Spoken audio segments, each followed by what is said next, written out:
Bam, we're live. Oh, damn, 6 seconds late. I'm in slow motion today.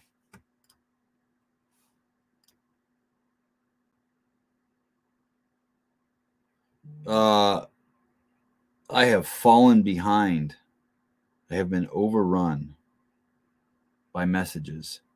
If you are in the list of people that needs a phone call or a return text or something, I apologize. Or if you need to be scheduled, I invited you on the show and I haven't scheduled you. I'm sorry. Just been stampede, overrun. Just can't keep up. Not in a bad way.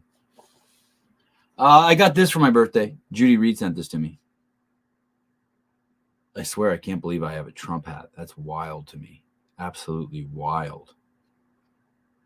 Absolutely wild. You hate me, that's why you ignore me.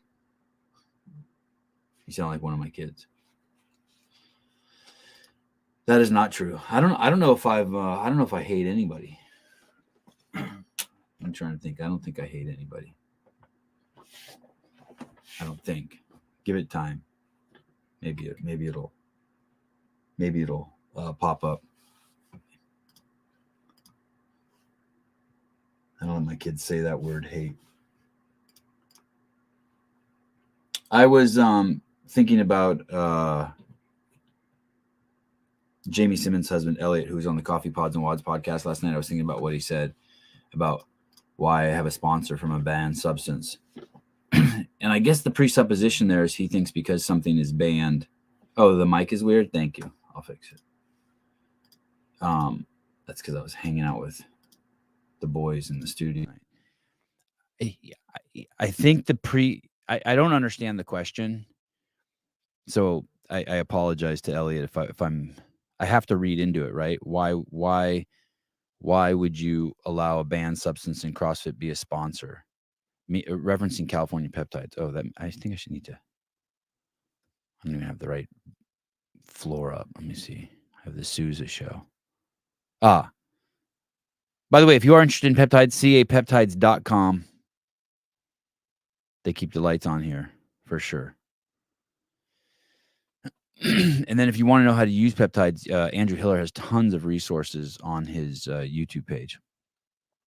They got peptides for everything. I think the presupposition that Elliot is making is that because someone says you can't do something, you shouldn't do it. And I think that that's probably a very Australian way of thinking. So recently, a few years ago, the government mandated that everyone and their kids get injections, or like in the United States, for your kids to attend school, or at least in California, your kids have to take 18 different drugs through 72 direct injections into their body, before the age of 12. And I'm guessing, and I don't know this, and I apologize, Elliot, if I'm wrong, but I'm guessing that you think because the government says you have to do that, you have to do that. Or just like our government, my doctor says that I should use canola oil. I don't do that. Or so I'm guessing that you do take all those injections, or you do believe that you should do whatever someone tells you. And I just don't do that. And so that's where there's a disconnect. I hope that answers your question. When I would interview people, even pretty famous people, I had Alexander Volkanovski, the pound for pound greatest fighter on the planet, on the show. When he would fly back to Australia from the United States, they would put him in a camp. I think it was for 3 weeks or 4 weeks, isolated camp when he would come into your country. And then when he switched regions or districts or states or provinces, whatever you call it there, he would have to stay in another one. And I wouldn't do that either. There's just things that you do that you take orders from that I just don't take orders from. And so first, I think that you assume in your head, because someone says something, that it's the truth. Like you have some authority higher than your own discernment. And I don't have that. Why is it okay to inject peptides? That's totally for you to answer. That's totally for you to answer. Some people think it's okay to inject fentanyl. Robert Cowton. Some people think it's okay to inject fentanyl. Some people think it's okay to inject peptides. Some people think it's okay to inject tetanus shots. Some people think it's okay to take saline. That's a individual choice. The question has I guess, a presupposition that you think that I'm saying it's okay or not okay. Yeah, you could also ask that, why isn't it okay? And those are if you sense yourself asking a lot of questions with presuppositions, you're probably in the matrix. You are, and what I mean by that, hi, Caleb. Good morning. And what I mean by that is that you are trapped between your ears, and you don't know that. You're responding to yourself. So you have a thought and you think that you're observing something in reality, but it's really just your own thought, and then you're reacting to that and putting it to the outside world. That's in essence, that's the matrix, right? They feed you a program, it's inside your head, and you conflate it with reality.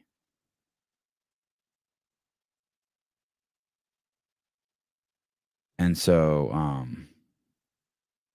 Corey Leonard, when your wife is as hot as Elliot's, you don't use your brain for much else. She is crazy attractive. Yeah, he's crazy attractive. I think tactically assumed beforehand at the beginning of a line of an argument, of course of action. Yeah, so that's interesting. The definition of presupposition has a presupposition that it's a tactic people use. I don't think it's Tacitly. Say that again. Tacitly is the word, not Tacitly. Oh, thank you, Jesus. I made a presupposition that I know how to read, and Caleb unfucked that real quick. Tacit. Thank you, Jesus. Thank you. In a way that is understood or implied without directly being stated. Yeah. I don't think most people know who use presuppositions know that they're doing it, and that's why they're in the matrix. So, Carolyn M., always thoughtful. I was gonna follow you the other day, but you're private, and I always feel kinda weird, like, following people who are private, like it's like I'm not supposed to. Do you know what I mean? Yeah. Like, I'm knocking on the neighbor's door to tell him, like, The only time I'll do that is if I actually know them, like I've met them. if like, when I get packages from the neighbor, like, delivered to my house, or if I have a shitload of extra passion fruit or anything, you know what I mean? I find the neighbor's, kid's bike in my front yard, and I take it over there. I never knock on the door. I feel like even that's too much. I just set it on the porch. That's what the mailman does, so makes sense. Yeah. You should take a picture of it and send it to him and say, "Hey, delivery." I do that. Good. Yeah, I do that. That's one of the coolest things about cell phones. You can do that, right? Just take pictures. Arguably, we can't do anything but operate from our current matrix, but it can change from old forms to new ones. God. Do you have a boyfriend? I'd like to meet your boyfriend. Yeah, right there, that fluffy one in the picture. Just a dog? Yeah. There was another comment from a guy who's always posting hateful comments. The Jens Master guy. I think he's a foreigner. And he said, Sevan can't take criticism. The thing is, and maybe there is truth to that, but in this particular circumstance, why I was just having fun yesterday and just raging on that question was, it's not that I can't take criticism. It's just I don't like the abstractness of it all.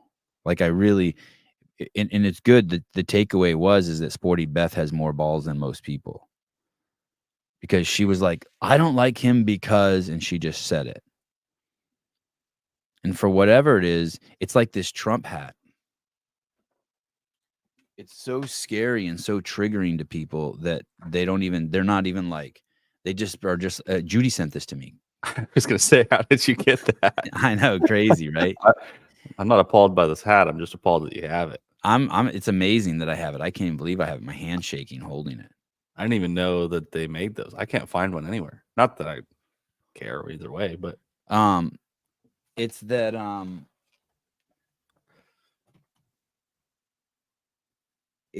it's just the name. It's just the name calling. Like that his most recent one is that Sevan's a USA wacko, and I'm like, What wow. does I that mean, even mean? I know. Just say it. Just say like he's adamantly against racism. That's ridiculous. Everyone knows Jews suck. Like, just say it. You know that's not how they see that. Just say it. He's radically against chopping off penises off of boys. How dare he? People have that right. Like, just say what you mean. It's not the criticism. It's the it's like that New York Times article. Like, don't just say, "Oh my God, he's a creep." He asked that girl what she does when she's menstruating and having to perform at the games. That I can't. I don't even know why that's creepy. You have to tell me it's creepy because, like, I'll tell you why you don't ask a woman. I'll tell you whether it's a double standard or not. I'm willing to reveal to you why you don't ask a woman why she's pregnant or if she's pregnant. You don't walk up to a woman and say, "Is she pregnant?" Because if she's not pregnant, the implication is that she's shaped like she's pregnant, and that could hurt her feelings. Right. And then you may have a comeback. Well, you call people fat all the time, and I'll be like, okay, well, I have an inconsistency in my concern of hurting people's feelings, and I'm working on it, or I'm not working on it. But I've made myself available to that talk. It's the ad hominem. It's the lack of, I guess, intellectual capacity. Really, I think it is people just don't want to be vulnerable. They don't want to. They don't. It was like we did a phone call with an affiliate who attacked Greg, and they're like, and you've said some really disparaging and racist things. And I was on the call, and I said, "Can you tell me what?" And she's like, "Well, I have to be very careful here." No, you don't. You weren't careful. You weren't careful in drawing your conclusion. Just say it. I think Caleb is bald. Why do I think that? Because when I look at him, I don't see hair up there. Yeah, you can't see it. I could see it though. Oh, okay. You have hair in the back. Hmm. I'm not gonna say Caleb was wearing a jacket that looks like it was bought from the discount rack at REI. Why do you say that? Well, I used to go to REI all the time when there was one near my house. And that's one of the patterns that I recognize is not being so popular. So it ends up on the discount rack. And that's how I ended up with it. See? And then he can we can go back and forth. Not just, then he can say, no, that's actually a pattern stolen from Gucci from 1974, and I've actually paid extra for it. And I'll be like, no shit. Well, I have to tell you, I'm not up to date on my fashion. Unfortunately, I'm stuck always just wearing black like a douche. I've defended you being creepy a handful of times, and winning arguments always seems to be he checks out dudes and wieners just as much as it's always disarming. Yeah, and if you think that checking out dudes and wieners is creepy, then I get it. I'm not like, hey, it's not creepy. Or I might be like, hey, what's your problem with and then maybe I'll take it to why do you think dudes and wieners are creepy? I personally have no problem with the penis. Oh, one of my boys was so excited yesterday. What happened? So his foreskin goes back now.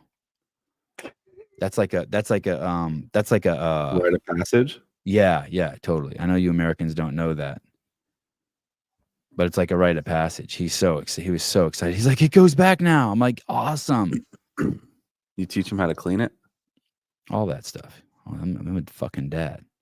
I go, That's "Okay, now awesome. you have to pull it back every single day." He's like, "Yeah." I'm like, "How'd you figure that out?" He goes, "I was just in the shower." Oh, and then you know what else I taught him? So here's the thing with foreskin. So when I used to pee with the other boys, right? In school, you know how you all pee together? Yep. They could always and then they would stand back and they could always shoot their penis further than mine. Their penis, their urine further than Yeah, mine. yeah. Like, they They could could stand step back back. Dude, like they could 3 shoot it. steps and just Yeah, and launch. just shoot it. Yeah, and you'd be outside and everyone's competing how far they can pee. So, I asked my dad, I'm like, "Hey, how can I pee further?" And I remember my dad telling me, "Hey, just squeeze the end of your penis." You know? And I would be like, "Okay." Because Like a hose? what happens is imagine if you put a sock over the end of a hose and then you turn the hose on, it blunts the stream, right? Right. So those of us with foreskin have our stream blunted, right? Like it like hits a sweater and it's like flapping around and the stream's getting interfered. Okay. Yeah. So yesterday when my boy said, "Hey, I can pull my skin back," I go, "Hey, now you know what you can do?" And he goes, "What?" I'm like, "You can pull your skin back and pee and shoot it really far." He went straight to the bathroom and his brothers went in there and watched him pee. And dude, they must have been laughing for like 15 minutes after that. Now I get it. I get it. If you think that that's creepy, I'm fine with that. For me, it's bonding with my boys, and it's almost it's like a religious or spiritual moment for me. We're in different places. Do I That's think that you're missing out on life by categorizing stuff as gross? Yeah. I don't find cockroaches disgusting at all. Do I think you're missing out on thinking they are disgusting? Yeah, I think they're fascinating creatures. just not when they're in my house. I mean, you don't want them in your sandwich.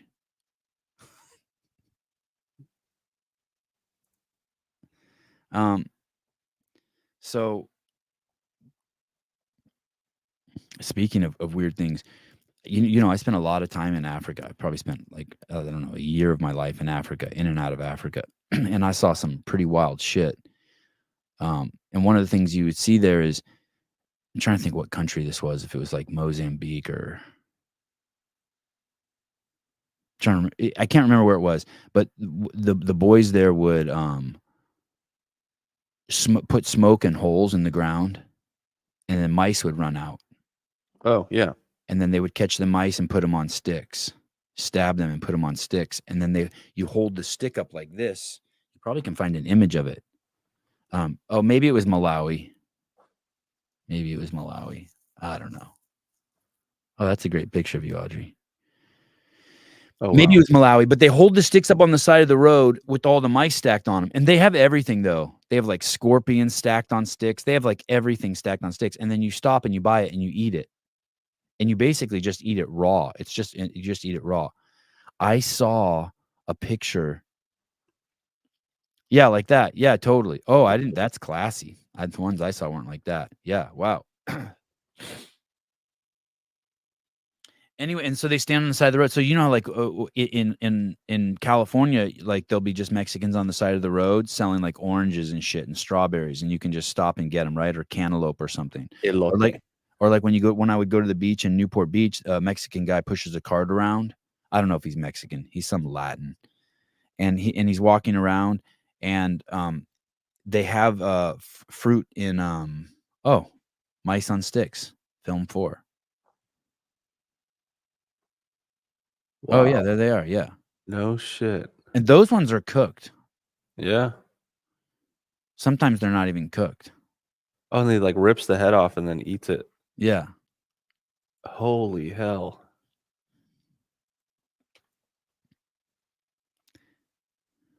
Is that Where Roseanne Barr? Is that Roseanne Barr? That's crazy. Oh, she had to grab the dude's hand. So recently I saw there was a guy in New York City, obviously some sort of migrant, and he had rats on a stick, dude. It was crazy. But Bringing that shit to they're America. bringing their culture to New York City. How long do you think until that gets shut down? Sleeky, I'm trying to be open-minded here, but yeah, I mean, I didn't eat any of those. I couldn't do that. But I'm Tastes like not but I'm not calling them wackos. Um, I just have to accept the fact that I mean, we had the flat earther on and half the people in the comments were losing their shit. I even had a dear friend be like, "Hey, why did you give that let that guy give that guy a platform to talk?" It's like I why do don't I give any of you dingberries platform to talk? yeah. I'm pretty in my mind I'm pretty fucking normal.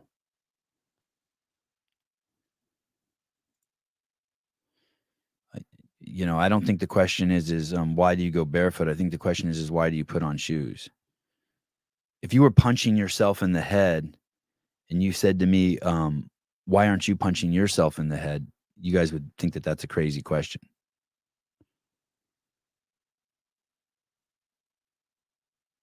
So anyway, so that's Elliot. Elliot, you just come from a different you live in a different matrix than me. And then so you're projecting your presuppositions onto me. And then the fact that you DM me and I didn't respond to you. I mean, dude, if I first of all, it takes once someone has a presupposition, you have to walk them back. So that takes a lot more time. So usually in my circle of friends, I usually take those people out because communications with them is so slow. It's like communicating with a woman the week prior to her period coming. Because you just have to walk everything back and try to figure out what they're really asking. But that being said, I mean, I do my darndest to answer all my DMs, and obviously I don't have to. And the way you said it had this implication that because you wrote to me, I had to respond. I mean, 5 people called me this morning, and I received 70 text messages, and it's fucking 7:22 a.m. There's no fucking way I can respond to all of them. Heidi Kroom, me and Sevi communicate only telepathically. That's correct.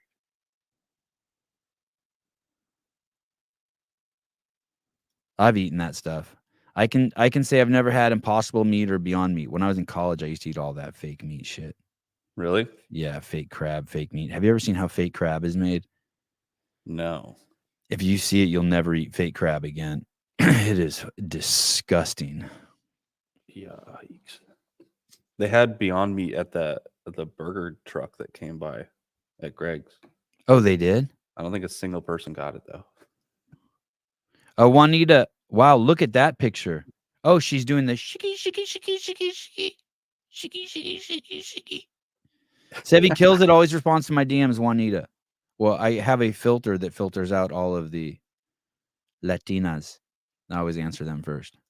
What do flat earthers think happens when you near the edge? I'm not familiar with their way. That's the thing. So you know what's interesting, Joe? He says that, and he says that's the presupposition that we all make, think there is no edge. That's just there is no edge.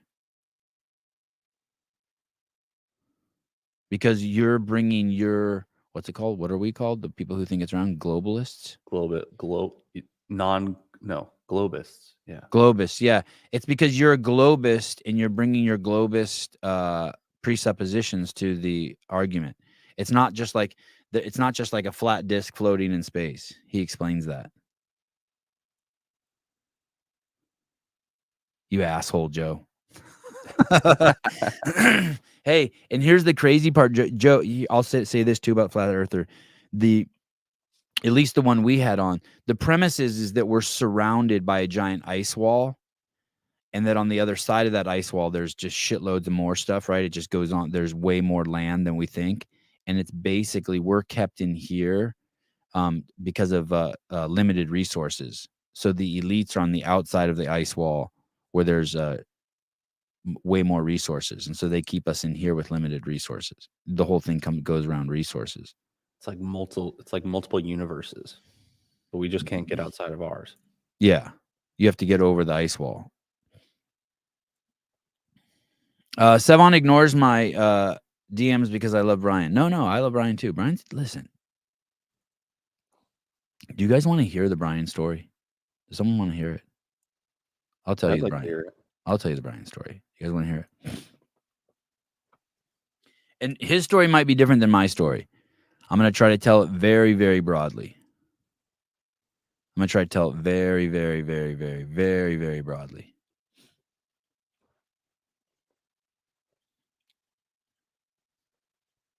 I met Brian on Instagram. We became friends. We started doing shows together. I left CrossFit.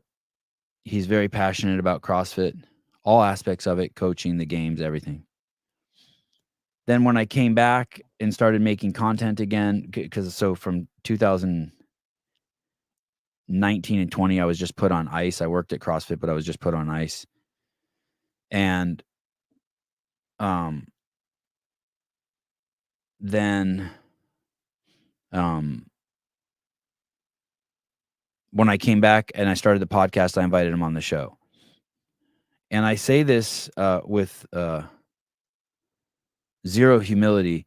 When I embrace someone, they're just totally welcome to come on the show whenever they want. And I let that be known. It's like Caleb. Caleb and I have never, Caleb, we've 1,500 shows in, and Caleb and I have never talked formally about what the deal is with the show, when he comes or when he doesn't come. I mean, I sent him text, hey, are you going to be on today? Because I want him to be on. But it's never, there's no schedule. There's nothing. The door's just open to him. He has access to the StreamYard account and he just comes on. And I had that same thing with Brian. Brian, I would love it if you came on with every single fucking guest. You can come on as much as you want. It was just like that. There was no,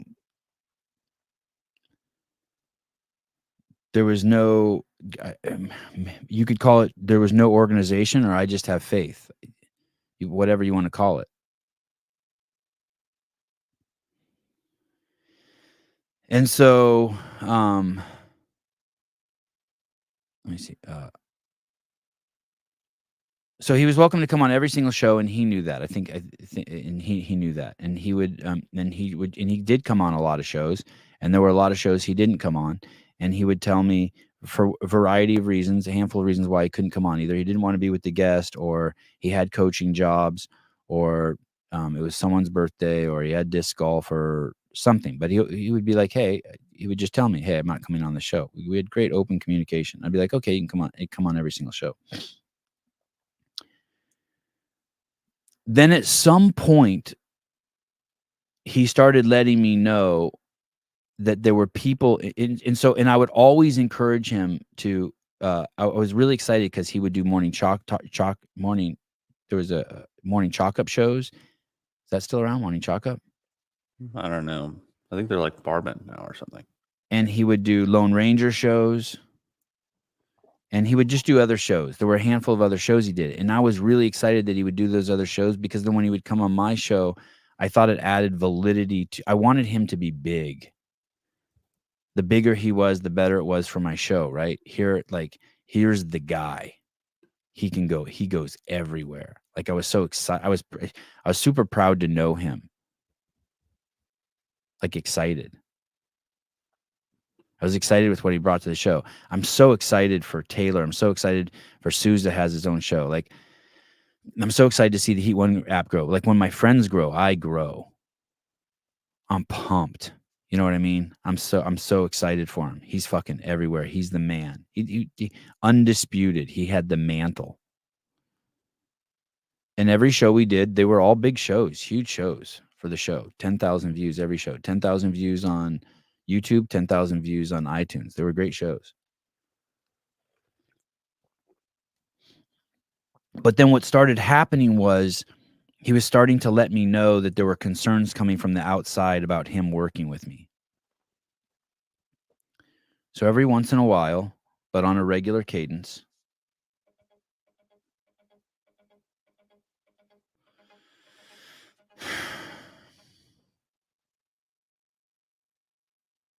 this is the first time I've thought about not taking a caller. Caller, hi.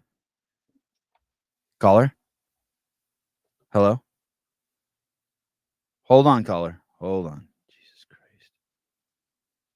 How much of your guys' life do you deal with watching me try to hook up the phone again and again? Caller, hi. Hello? Hi. Hey. Hi. Speak your mind. Hey, why have I never heard of Taylor Self before these last 2 weeks? This guy's a fucking savage in the face of CrossFit. He was in drug rehab for the first 18 years of his life. Yeah, this guy is nuts. He's a fucking trooper. Yeah, he's like cool, every right? time I watch Taylor Self work out, I'm like, this guy's got to get put on the face of CrossFit. I can't believe him. I feel like all these other CrossFitters are just like embodiments of, I don't know. I think they're real sad, and I don't know. They don't work as hard. And I watch this guy. This guy's a fucking savage. Yeah, he's got issues and he's working them out right in front of our eyes through CrossFit. Yeah. Hey, I hope Born Primitive picks him up as their athlete. He should be in his body's beautiful. He should be a model for like someone needs to pick him up. He's a beast. And He hey, moves and so well, he's too. real. He just says whatever's on his mind, no filter. Like one of the drugs broke his filter. He puts Yeah, bread I could not agree more. He's so authentic. Yeah, he's dope. Great physique, honest, clean, man of high values and morals, married. He's cool. He's a great mixture of extremely mature and well-developed and complete immaturity. He's so awesome. Yeah, I saw that. I was like looking him up, and I saw online that he was like a big advocate for AA meetings and talked about like CrossFit, like basically helping save him or like finding more purpose in life. And Yeah, I was all like, that. dang, why have I never heard of this guy before? This guy's crazy. Hey, dude, you know what's crazy too is when I talked to Born Primitive, when I talked to Bear, I was like, hey, we're gonna do this thing. Will you throw us some cash so we can fly the athletes out? And he goes, yeah. And I go, we have an athlete that's gonna represent you. And he goes, dude, this guy has like 1,000 followers on Instagram or whatever. I'm like, dude, he will represent you so well. Don't even worry about that. His 7th, now he has 7,000 followers. His 7,000 followers are more potent than someone who has 1 million followers. I'm telling you. And I think they're so happy. They're like, holy shit, he's truly repping the brand, Yeah, he's the kind of guy you want to have in your corner. I'd love to drive across the country with him. He's a cool dude. Yeah, my thing is this guy's like competing against like some of the top games athletes in the world with Dallin Pepper and then now Colton Mertens this week. Oh yeah, like this guy is a savage, and he's not only competing with them. In Jason Hopper's case, he's tying with them. In Dallin Pepper, he's smoking him, and he put down a sub 6 minute time and still beat him. Yeah, crazy. It was crazy. Right? I was like, what the fuck am I watching? Yeah. I'm glad you love it. Yeah, he's the man, dude. His story is he was headed to the games and then he got, he was on trajectory to go to the games and then he injured himself a couple of years ago.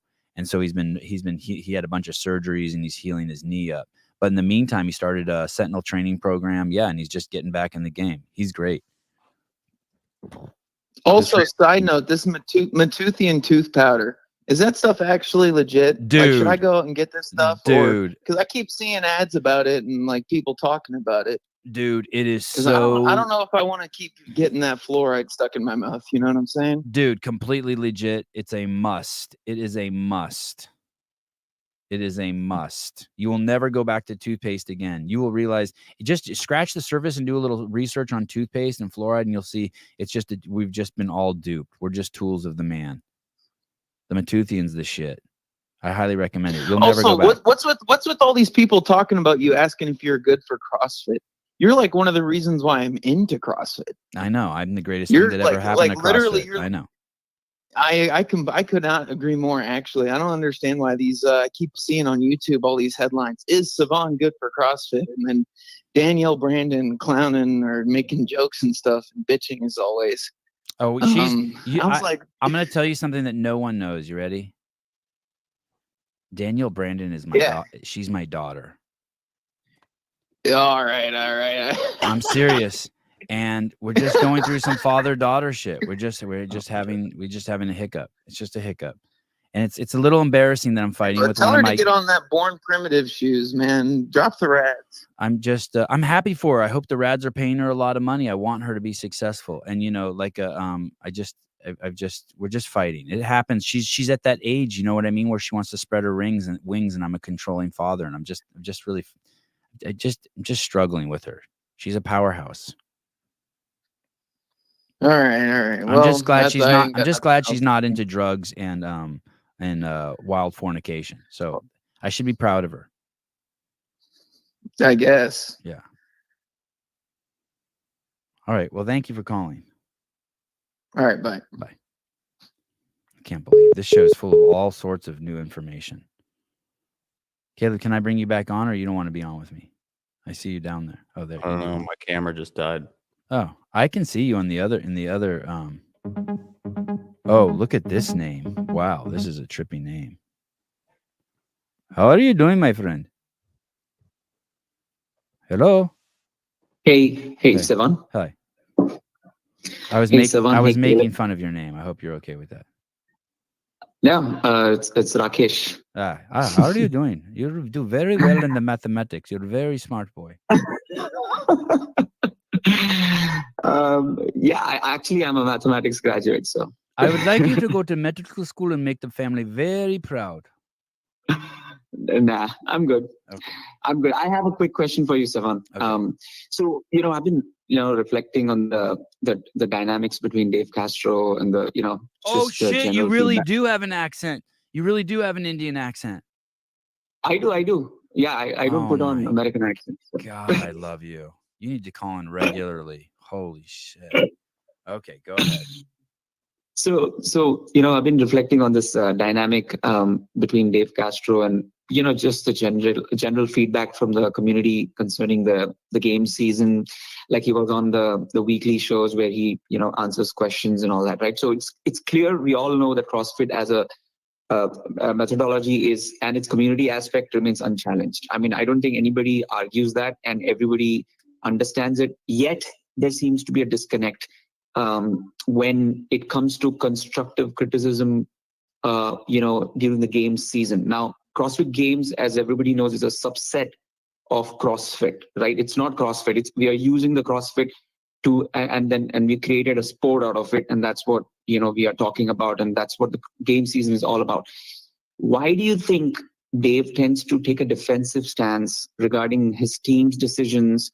When we get into the game season, moreover, like what are the potential avenues for feedback other than you guys talking in different podcasts and providing feedback, just generally noticing things which is not correct?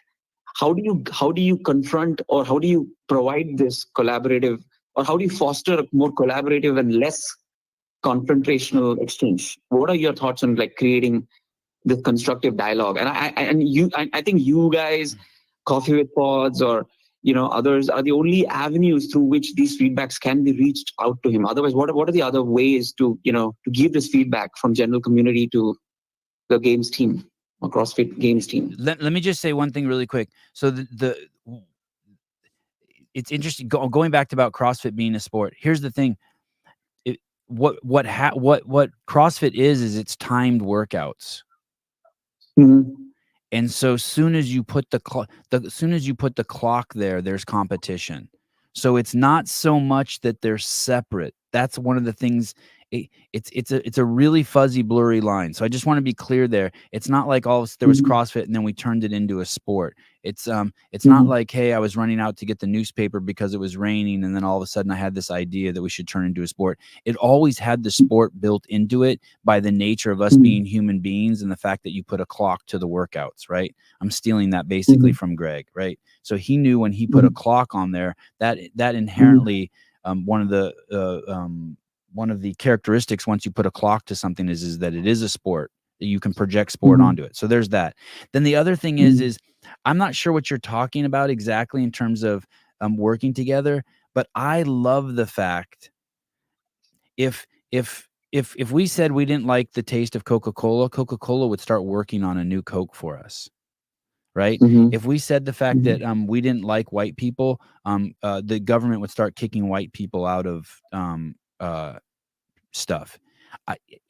I prefer the UFC model or the let me give you an example. So when Rich Froning first came on the scene and he would wear his religion on his sleeve, I was on the phone with him one time and I'm like, hey dude, you should probably like tone that down a bit.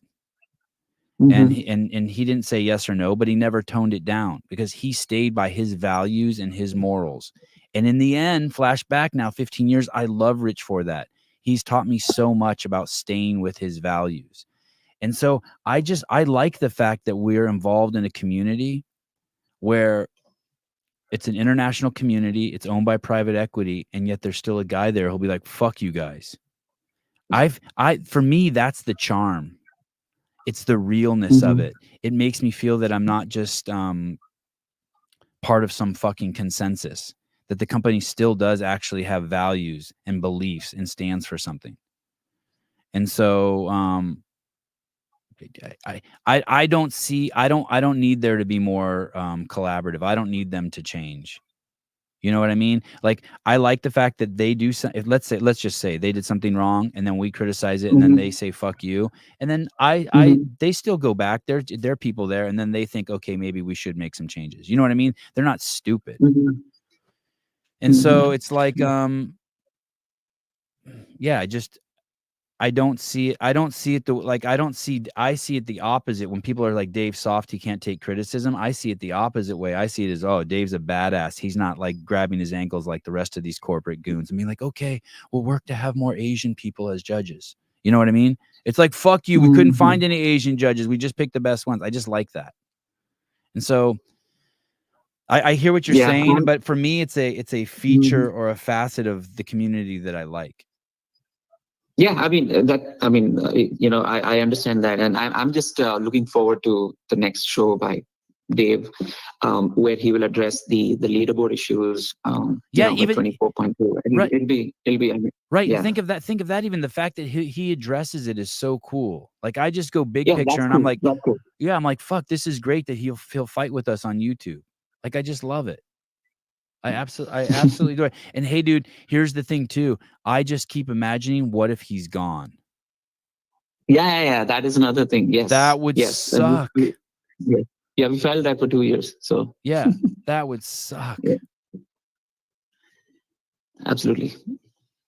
Yeah, I don't want to waste any more time. Thank you, Sevan, and looking forward to tomorrow, Taylor versus Colton. Okay, so, I want you to meditate. I want you to meditate on this. Okay, ready? Time cannot be wasted. It is not ours to waste. Okay, I love you.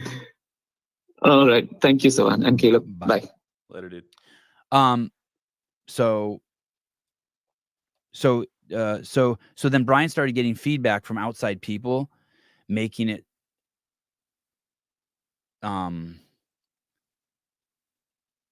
so he questioned whether he should be coming on my show. And I want to stay a little bit abstract here, and I'm not going to give you what I this is me projecting. I don't know this for sure, but what I think he was getting from people is like, hey, Sevan's a bad person. You shouldn't go on his show. It's going to hurt your growth in the space. And Brian would subtly and not subtly. He was explicit. He was straightforward with me. He wasn't diming people out or anything. He wasn't like talking shit about people, but he would tell me that, and I would start hearing it, like, I feel like once a month. He'd be like, well, I don't know if I can come on your show anymore, or these people don't really want me coming on your show. And so there started being that tension there. Right. And at that time, he also said that he would like to get paid to come on the show. So I talked to one of my sponsors, and I started paying him to come on the show. And no one else gets paid to come on the show, right? And so I got a sponsor to do that, and we had a deal, and he started coming on the shows. And this back and forth of him like, I don't know if I could be on the show. And he would be very honest with me, to me. At one point I said to him, hey, I might start a bigger media company in the space. And he let me know if someone else started a competing company with me, he would go with them and not with me. And so I knew where he stood. I don't think he didn't say this to me, but I don't think he liked the fact that I would talk about the aspects of abortion in the same show that I would talk about who has the fastest Fran time. And so it's not that he didn't like it on a personal level. He just didn't think it was the avenue for him to grow in the sport. He wanted to keep them separate. So I would hear that very frequently. So finally, he said to me, hey, I basically can't do any, I'm going with someone else. And so, by the way, that would take a toll on me, right? Once a month or once every other month, hearing that from him, saying like, hey, I don't know if I can be on your show anymore. And here I am pumping all of this energy and time into him, right? So eventually it got to a point where he said, hey, I can't be on your show anymore. I can't do any more CrossFit shows with you. And by the way, there's tons of details I'm omitting. And I apologize to Brian if I got this wrong, but I think I have the spirit spot perfect. Eventually he said to me, hey, I can't do your any more CrossFit shows with you. And I said, okay. And he said, but I can still do the Frisbee show with you. And I said, no, I don't want to just do the Frisbee show with you. And we parted ways. And then look at this, Frank Jonas. Brian is not political. I understand he doesn't want to mix it up. No. Isn't that incredible? No, you don't understand. He is political, and that's why he doesn't want to mix it up. I am not political. You get that? Yeah, that's crazy. He is political. He doesn't want to mix it up. I am not political. I don't give a fuck. I don't think anybody would like the show if you weren't political. If you were political. Yeah, Brian wants to really contribute to the CrossFit media space, and he didn't. The things that I were doing, he was hearing from outside people. I mean, he never told me he had a personal problem with it. He would always say it's outside people had a problem with it, and he was trying to navigate the two. People hating on me to him, and then also being on this show. And dude, I was crazy. You have to understand how fucking nice and open I am to everyone. Whatever you fucking think about me on the show, I'm not sure how I present to you guys, but like, I am so fucking open. Like when he's like, do you want to do the Frisbee show? Yes. Like he would just call me at any time and be like, hey, do you want to do a show? And I would stop what I was doing and do a show. I do that for everyone and anyone. I bend over fucking backwards. I am a fucking powerhouse of fucking energy and ability. I have so much fucking energy to give. And so he makes the split, and I say, hey, I don't want to do the Frisbee show anymore. And I tell him at that point, hey, just so you know, if you ever want to do a show, you can come on whenever the fuck you want still. But you have to know this. I will never, ever pay you to come on the show ever again. I will never have a business relationship with you ever again. Never.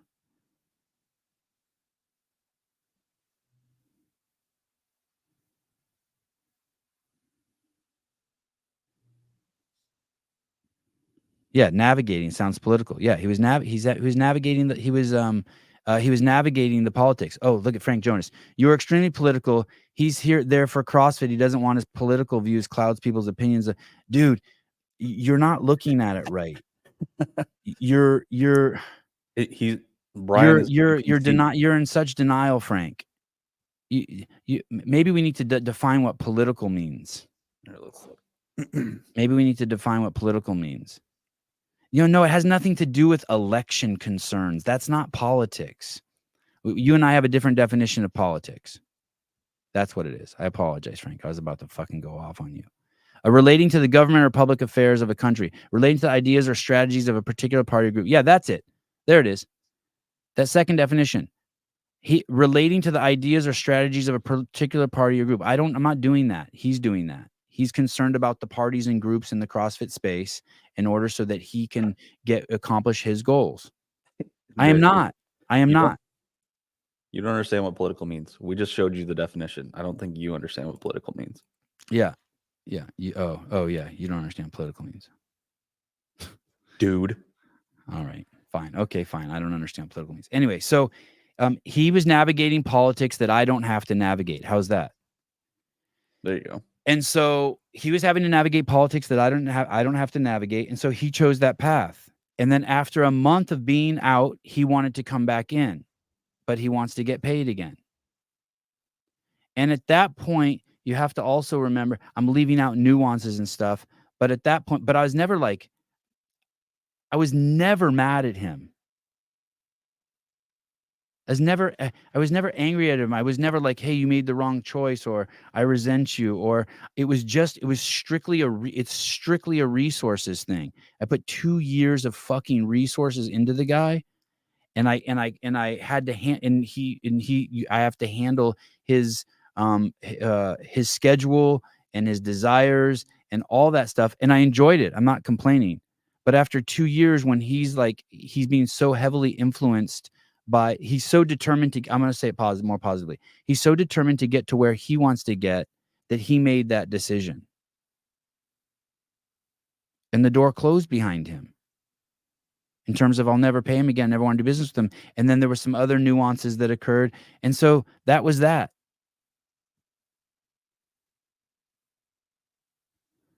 But to think that, like, to think that, there's no like, I don't have any beef with him. I don't hate the guy. I don't wish him ill will. I want him to succeed. I enjoyed all the shows we did together. The shows were great. But now, like, like I told you, I'm fully into the guys that I have now. There's no animosity. What's animosity mean? I don't think there's any animosity. I wasn't offended. I was excited for him. He wants to Strong hostility. No, there's no strong hostility. Here's the thing. A lot of people want to be indoor dogs. I do not want to be. I was already an indoor dog. I don't want to be an indoor dog. I don't think, I'm not trying to be a I'm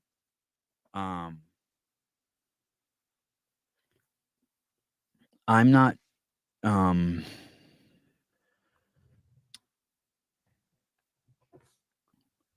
not trying to get a job at HQ, or I'm not interested in being on the commentate for the games. He would love that. That's those are his goals. Like, he would love to be on ESPN and commentate for the games. And working with me wasn't, he made the decision that wasn't the best way to get there. And I get it. I'm not like, whoa, that was stupid. I know that there's a lot of people that fucking can't stand the fact that I talk about male circumcision, or the difference between that I have very keen interest in people who make it their life goal to kill babies. Like, I want to hear from flat earthers. I get it. I'm interested in mitochondria. I get it. Mitochondria is the powerhouse of the cell. Thank you. For those you didn't know. And so that's it. So that's it's always fair. It's always fair for you to decline, but you are missing out. It's always fair for you to decline, but you're missing out. Is that from you and Brian are good on a personal level, not a business level. Got it. It's not, but here's the God. Anyway, I don't know if I can explain more. You guys aren't. I don't think I'm explaining it very well. You guys aren't. I don't think you guys are grasping what I'm saying. I don't think I'm explaining it well though either. I don't, because I don't want to say anything. I don't want to fall into the. I'm trying to say. I'm trying to paint it in a way that no one's. No one can take. I don't want to. I'm not interested in anyone passing judgment on me or Brian for, based on the story I'm telling you.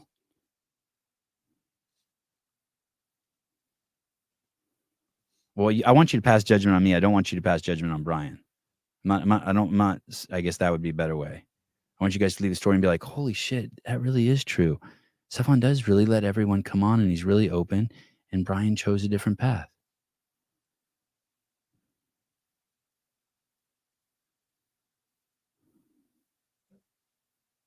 Andrew Sten, Sevan, you talk about everything, which is great. Just admit it that you do talk about politics sometimes, whether you think it or not. Of course, I talk about politics. Of course, I talk about politics. No one's ever said I don't talk about politics. I love talking about politics. I'm just saying that the reason why Brian's not here is because of his political views, not mine. It's not my politics. He was politically navigating the political landscape of CrossFit, and that's what got him off. That's same with Danielle Brandon. Danielle Brandon gets money from Rad, so she's navigating the political landscape by not coming on here. I'm not navigating it. Maybe it's just he's navigating the nuances of the relationship with CrossFit. He's navigating the nuances of the relationship with. Of course, I talk about politics. How the fuck can no one understand this? They don't understand relationships. I get where they fucking cross it. It's like when Greg used to say, people be like, well, Greg hates Coca-Cola. And no, he hates the fact that they're meddling in the sciences. Greg thinks that Coca-Cola should be banned. No, he's a capitalist. He believes in capitalism. He just doesn't want them interfering with the health sciences, paying scientists to do false work. Hey, what's up, dude? What's going on, Sonny? What's going on? Okay. It's Jeremy. Hey, Jeremy. Hey, I think we're having a moment. We're having a staring at the finger moment, trying to show them the stars. I don't know how at this point, with the listeners, and those names sound familiar, how at this point people are still doing that. When you're pointing something and they want to stare at the finger and not say, oh, he's not saying that he doesn't talk about politics. What I'm trying to explain is so on and so forth. Right. So the listeners right now that are just getting caught up on, well, you do talk about politics. Sevan never said he doesn't talk about politics. Yeah. Every single show, probably some mention of something political. But here's my thing. I'm not a flat earther, and I have flat earthers on. That's what I mean by, like, it's not political to me. My decisions aren't political like that. Yeah. Not at all. And here's my thing. If a grown-ass man is so worried about what people think about him that he can't come on a podcast that every now and again brings up kind of important topics like abortion or Democrats doing this, that, you know, if you can't come on a podcast, quote unquote, people, whoever that may be, are telling you, well, you got some stuff to look on in your heart, inside you. It's not the host of the podcast job to navigate around what you do or don't want to. You're on this guy's podcast.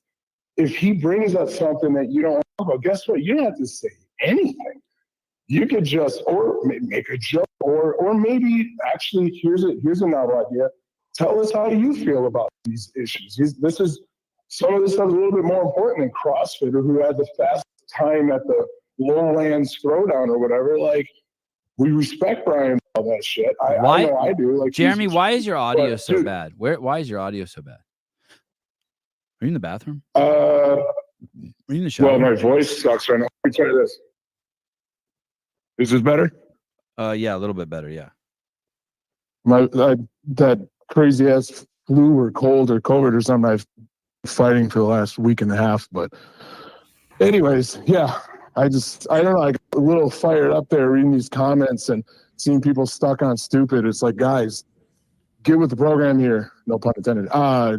But yeah, please don't mention competitor. Please don't mention competitor shows on my show. Thank you. Yeah, I screwed up. I'm sorry. I just ruined everything I said.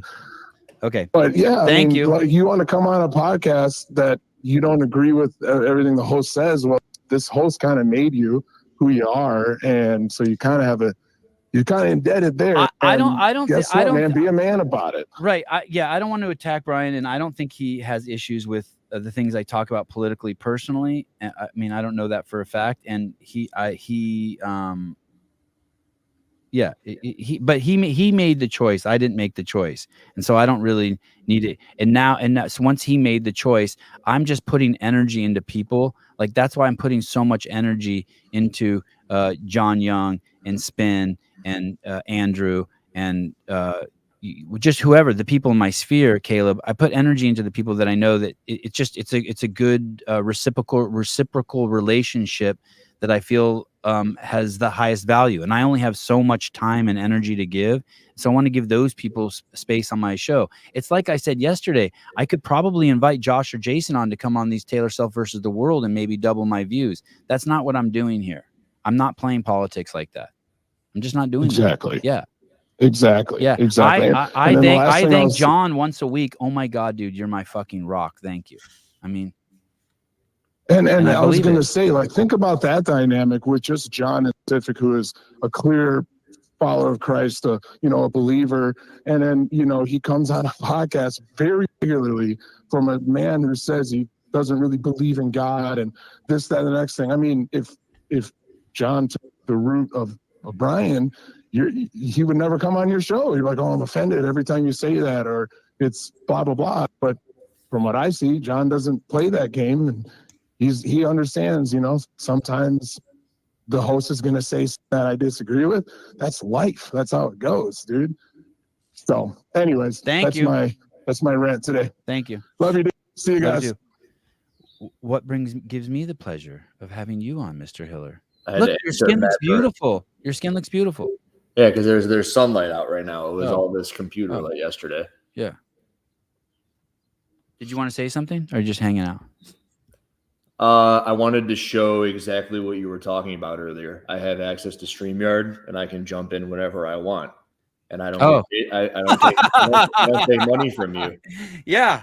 And I can use you, and I can come in, and I can chime in on some stuff. And yesterday, the political thing I think might be best put by somebody like Elliot Simmons yesterday. Yeah. On Coffee Pods and Wads, he says, "Why could you potentially be negative? Well, you're affiliating with people like Hiller.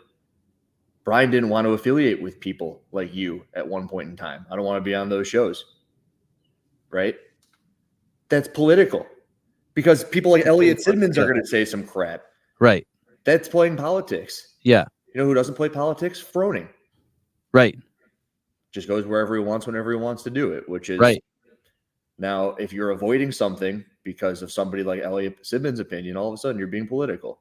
It happened yesterday. Oh, what do you mean? Tell me. The Coffee Pods and Wads. Oh, Elliot yeah. Simmons brings it up. Yeah. Maybe somebody hears that and they're like, "Oh yeah, you're right. I shouldn't go on that show. It might give me a bad image." Which might also be what happened on the Training Think Tank episode, which I haven't watched yet. But from what I've gathered, they're like, "I don't agree with everything he says." I was like, what? There was this insinuation that, like, yeah. I think that's what you're trying to kind of say, no? Right.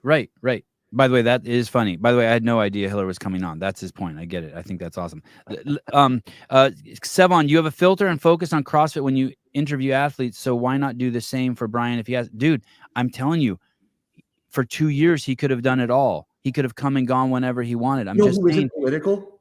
He set rules. He set rules that were limiting. He set rules for himself that limited his exposure on the podcast. I didn't do it. He set those rules.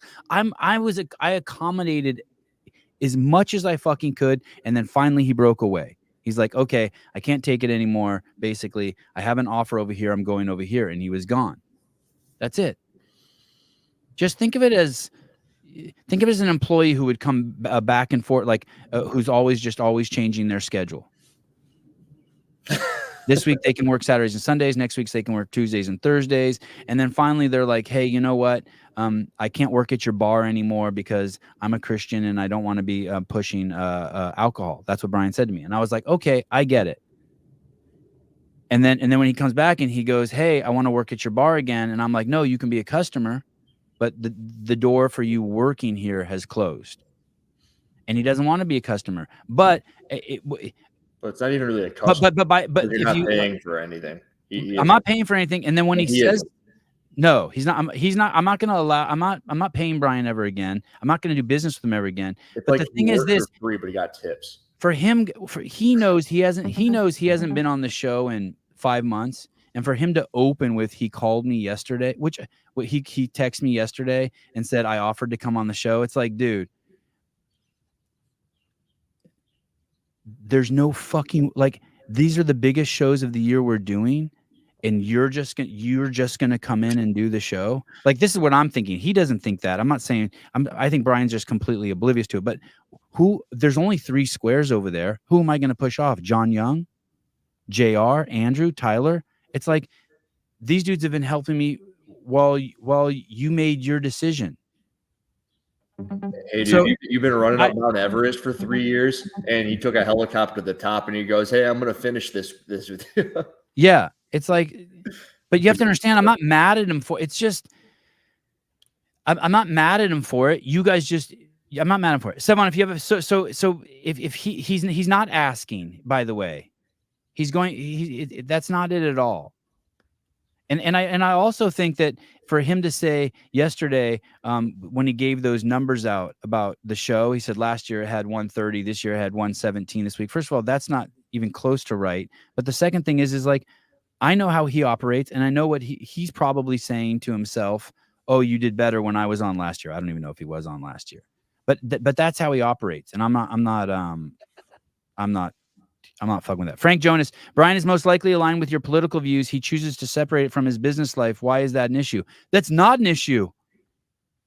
Hey, dude, it's not an issue for me. It's an issue for him. It's not an issue for me. But listen, when you come on this show,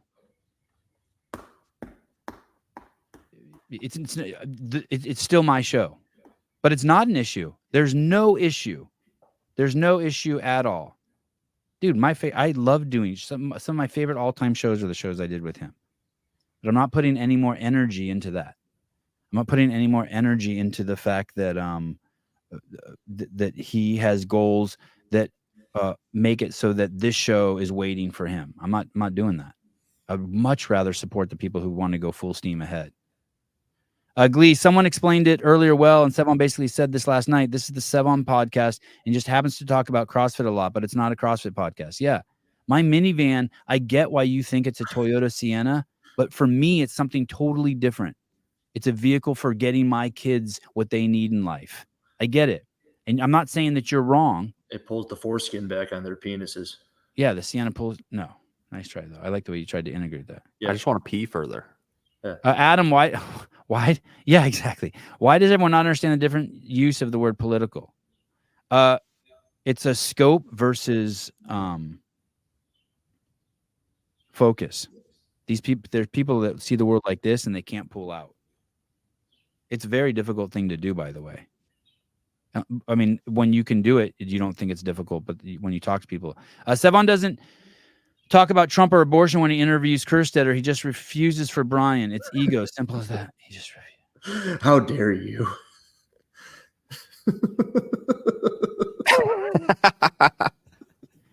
Brian was on like every other show, dude. Like, you're hey, give Kerstetter a couple of shows. She's in the fold. You're out of your fucking mind. You're out of your fucking mind. Kerstetter didn't talk about much. I don't know. Hey, because I won't listen, because I won't accommodate what someone wants to talk about on my show, because I won't censor stuff on my show. It's my ego. That's right. It is. God, do you know what a fucking European cuck you sound like? You fucking pussy. Fuck, you're such a pussy. The government told me I had to take the injection, so I took it. You fucking douche.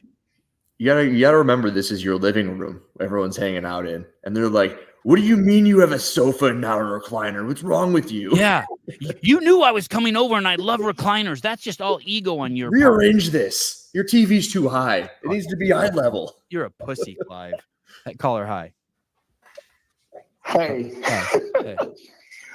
I agree that I don't understand how people are having such a hard time separating world government politics and the term of politics as it applies to Brian's world. That's mind-boggling to me. The two things are mutually exclusive. Yeah, listen to this caller. Lilo says Brian doesn't want to rock the boat and bite the hand that feeds him. Sevan has been freed from the chains. Yeah, I'm not even judging anyone for that, except for Clive. Except for Clive. That's fair. Brian literally said yesterday, hey, the dude met me in 2018. I would not be where I am without him today. And then he moved on, which was his own choice. And then you made yours, and people can't grasp that fucking concept. And that blows my mind completely. I don't understand it. The moral of the story is if you grab your ankles and let people fuck you in the ass, it's still never going to be enough. Apparently not. Yeah. Apparently not. Gotta have a reach around too while you're Too many dicks. Get you a reach around, get you a couple of extra things in there, and it's still not going to be good enough. I feel like the people that are bitching about it or think that you're just like trying to suck Trump off in one hand and fucking Brian off in the other one have not been here since the very beginning of the show to understand how much Brian was actually here at the beginning of the show. Right. Listen to what this guy says. Listen to what this guy says. He is a right-wing fanatic these days, name calling, no substance. His Instagram is literally one post after another, pro-Trump, anti-Biden. Once again, doesn't say anything. All political, which is fine, but don't say I'm not political. See, so this guy can't grasp what's going on, right? And he can only do name calling. Why don't you say, Frank, hey, the fact that he puts on there that he thinks injections kills, that the vaccine has killed people. Like, why don't you say, if you think I'm a right-wing fanatic or whatever you're calling me, and you think that that's political, why don't you just say what it is? Why stoop to the name calling? Why not just be like, hey, you said this and you're totally wrong. But that's the way all the negativity towards me is. It's never like, hey, Sevan, you're wrong about red doesn't really mean stop in the abstract. It actually means stop. And everything in nature knows that. And here's 5 examples in nature where when animals see red, they stop. And I'd be like, wow, okay, interesting point. But instead, it's like, you're a fucking moron. I get it. I get it. You're in the matrix asleep and I accidentally woke you up from your slumber and you're pissed. I get it. I fucking get it. Well, it's fucking textbook shit. Yeah. To be fair, his name is Frank. Yeah. His name is Frank. Oh, I'm sorry, brother. I just had to get that in there because the level of ignorance is mind blowing this morning. And I don't understand it. Yeah, it's fascinating. Anyway. Hey, it's just myopic. They're myopic. They're just stuck like this. They're seeing the world through a paper towel roll. 100%. A small one at that, not even like a 2-ply. Hey, have you ever done LSD? Have you ever done acid, dude? Quite a bit. Yes. Yeah. And you know how like you ever had the trip where you're like, oh fuck, when's this going to be over? And you have to tell yourself, it's never going to stop. I'm going to be doing this for the rest of my fucking life. And then finally you have a come to Jesus moment and you're like, okay, don't worry. Just take some deep breaths. This is going to pass. It's like those people cannot do that. They're just stuck like this. They at no part can pull their hands down and look at the world. They're just stuck. Yeah, I know. It's weird. Absolutely. No, there no 1,000-foot view. No, just right there. All I see is the bark because my face is stuck in the. Yeah, there's no tree here. It's only bark. Okay. Yeah, 10-4. Roger that. You enjoy that, by the way, and go on about your fucking business. I don't get it. Anyway, peace and love, brother. I got to pee. Thanks. Bye. Yeah, go pee. Thank you. Hey, that's how everyone should get off the phone with me. I gotta go pee. That's how you know they watch. Yeah. That would be awesome. Hey, has everybody had that moment? I remember the first time I had an edible and I thought I was going to die. I wanted to go to the hospital. And then you're like, you just have to like lay down, face down and go, it's just the edible. First time I ever had one, freaking out. Was it marijuana? Yeah. My buddy made like these s'more things and he goes, yeah, just eat the whole thing. And you shouldn't have eaten the whole thing. I thought I was allergic to peanut butter and stuff. And like, I'm not. Listen very carefully to this. This is really good. Exploring anything authentically and openly is political. To not want to be political means to manage your authenticity on a public stage. And that's what El Haj was saying yesterday. He doesn't. They say I'm political. The problem is they don't like the fact that I'm not political. Yeah. And then you're like, but you talk about politics. It's like, dude, hey. If I told you that that I stay in the present and because of that I can't ever make plans in the future, do you realize how stupid that is? That's me. Because you can make plans in the future in the present. You can open up a calendar and be present and write down what you're going to do next week. It's okay. What are you doing next week? I don't know. I have and you're like, but you wrote that down, but you made plans in the future. Yeah, but I did it in the present. It's like that. It must be so weird to be trapped like that.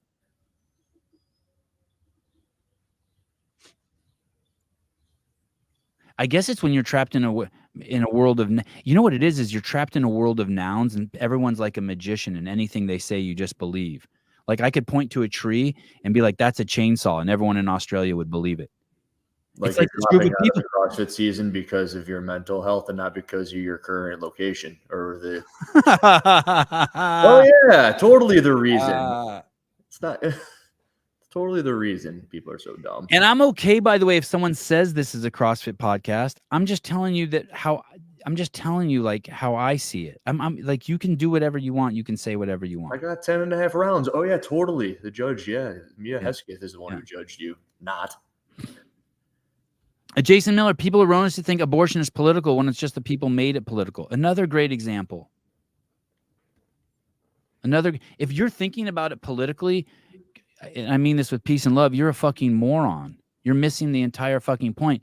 And that's the weird thing too. The majority of the people on the left are thinking of it as politically. The majority of the people on the right are not thinking of it politically. They're thinking of it morally. And that's just the way it is. You can tell by the way they talk.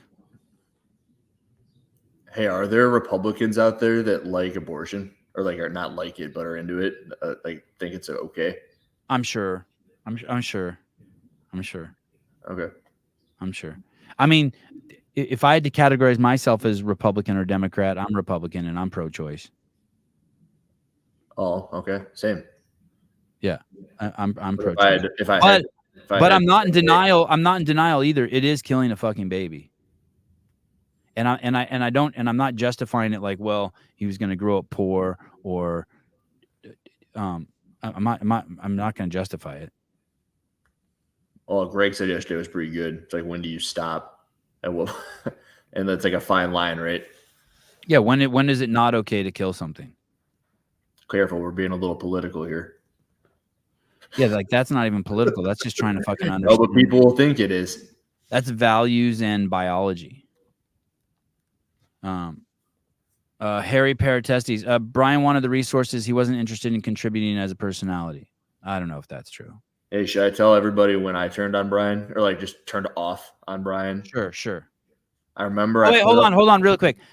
I'm just one guy, but Brian was good for your podcast. I agree. If you aren't willing to filter for him, that's your prerogative. Filter for him. Well, hold up. Can we put this into context? But you do suffer because of it. Oh my god. Hey. He finished by saying, but you do suffer for it. Holy shit. Yesterday you had Tyson on. Incredible. Yeah. And you said you wouldn't ask him about pussy or players, teammates. Yeah. Or just like any of the I don't want to talk to him about politics. I don't want to talk to him about football politics, because I don't want to jeopardize. I want him to come on and feel free. So I push those two away. How is Brian different than that?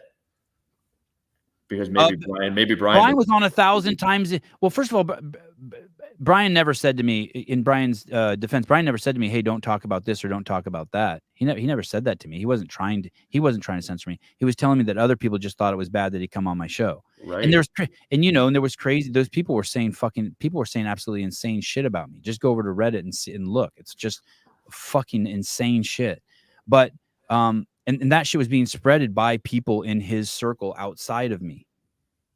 And so those people didn't like me, and they probably didn't like the fact that Brian would come on the show, and that the show did very well whenever he was on.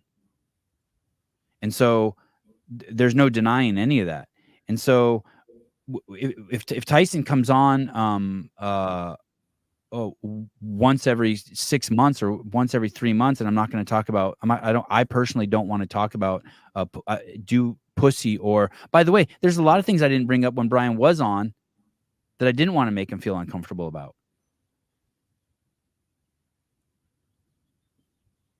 Hey, for all I know, Tyson didn't like being on a show where I said the word pussy, or I'm not going to talk about football politics. Where you said it as soon as he got off, or what? Yeah, but I let me walk that back even. Like, I don't care. Let's say I don't care. I'll make the decision who to bend for and not to bend for. It's your living room. Yeah, it's my living room. But it still also is a fucking crazy comparison. You also don't and have never been asked to be paying Tyson to be on the show, No, right? no. I think that's a major And listen, it was contributor here, right? you have to understand it was Brian's choice. Brian said, "Hey, I'm not doing your show any more CrossFit shows with you. I'll do the Frisbee show with you." I said, "No, thank you." And then he came back a month later and says, "Hey, I want to come back." And hey, dude, there's a lot of nuances I'm leaving out too. Tyson comes on and says, And I said, "Hey," about pickleball. and I Tyson's said, not a pickleball player. and I said, "Hey, right." And I said, "Hey, you can come on whenever you want still." And he basically said, "Well, I'm not. I need to make money, so I'm not coming on." I said, "Okay." You did leave that out. That's Yeah. important. though. And then after about 6 months, that door shut too. I'm just not interested in putting any energy into the guy anymore. Why would I? Why would I? And if you think, you have to understand, this show is twice as big now as it was a year ago. Twice as big. 100% more. You have to understand that the 27,000 subscribers on this show, I have very strong and compelling evidence that you guys convert at a way higher rate than anyone in the space. Do you guys know what that means by convert?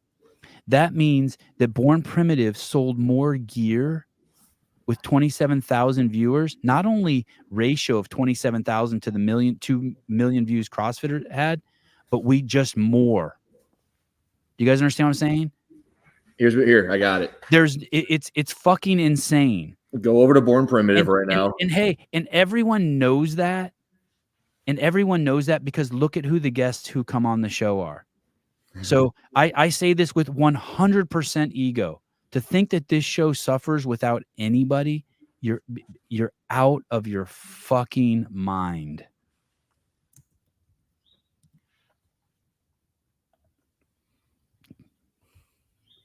Try to buy a pair of shoes. You can't. They're just completely sold out of the Savage one. In like the sizes that you would want to get. Oh yeah, I love that. Unless you want a size 15 or whatever, 14, 13, 14. And if you go on over to Go Ruck, they're fully stocked. By the way, you know what? I'm so stoked. I got a text from Sarah Cox yesterday saying that those are the best shoes she's ever had. She just got them. Yeah, she said they're absolutely insane. She's like, "You were right. Holy fuck." Yeah, stoked. She said, "I'm going to send over, I'm going to ask Bear if he wants peptides."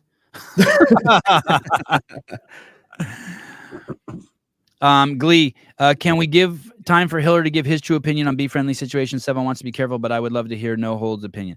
I just don't want to bash. I personally don't want to bash Brian. I think he's remarkable at what he does, and that's cool.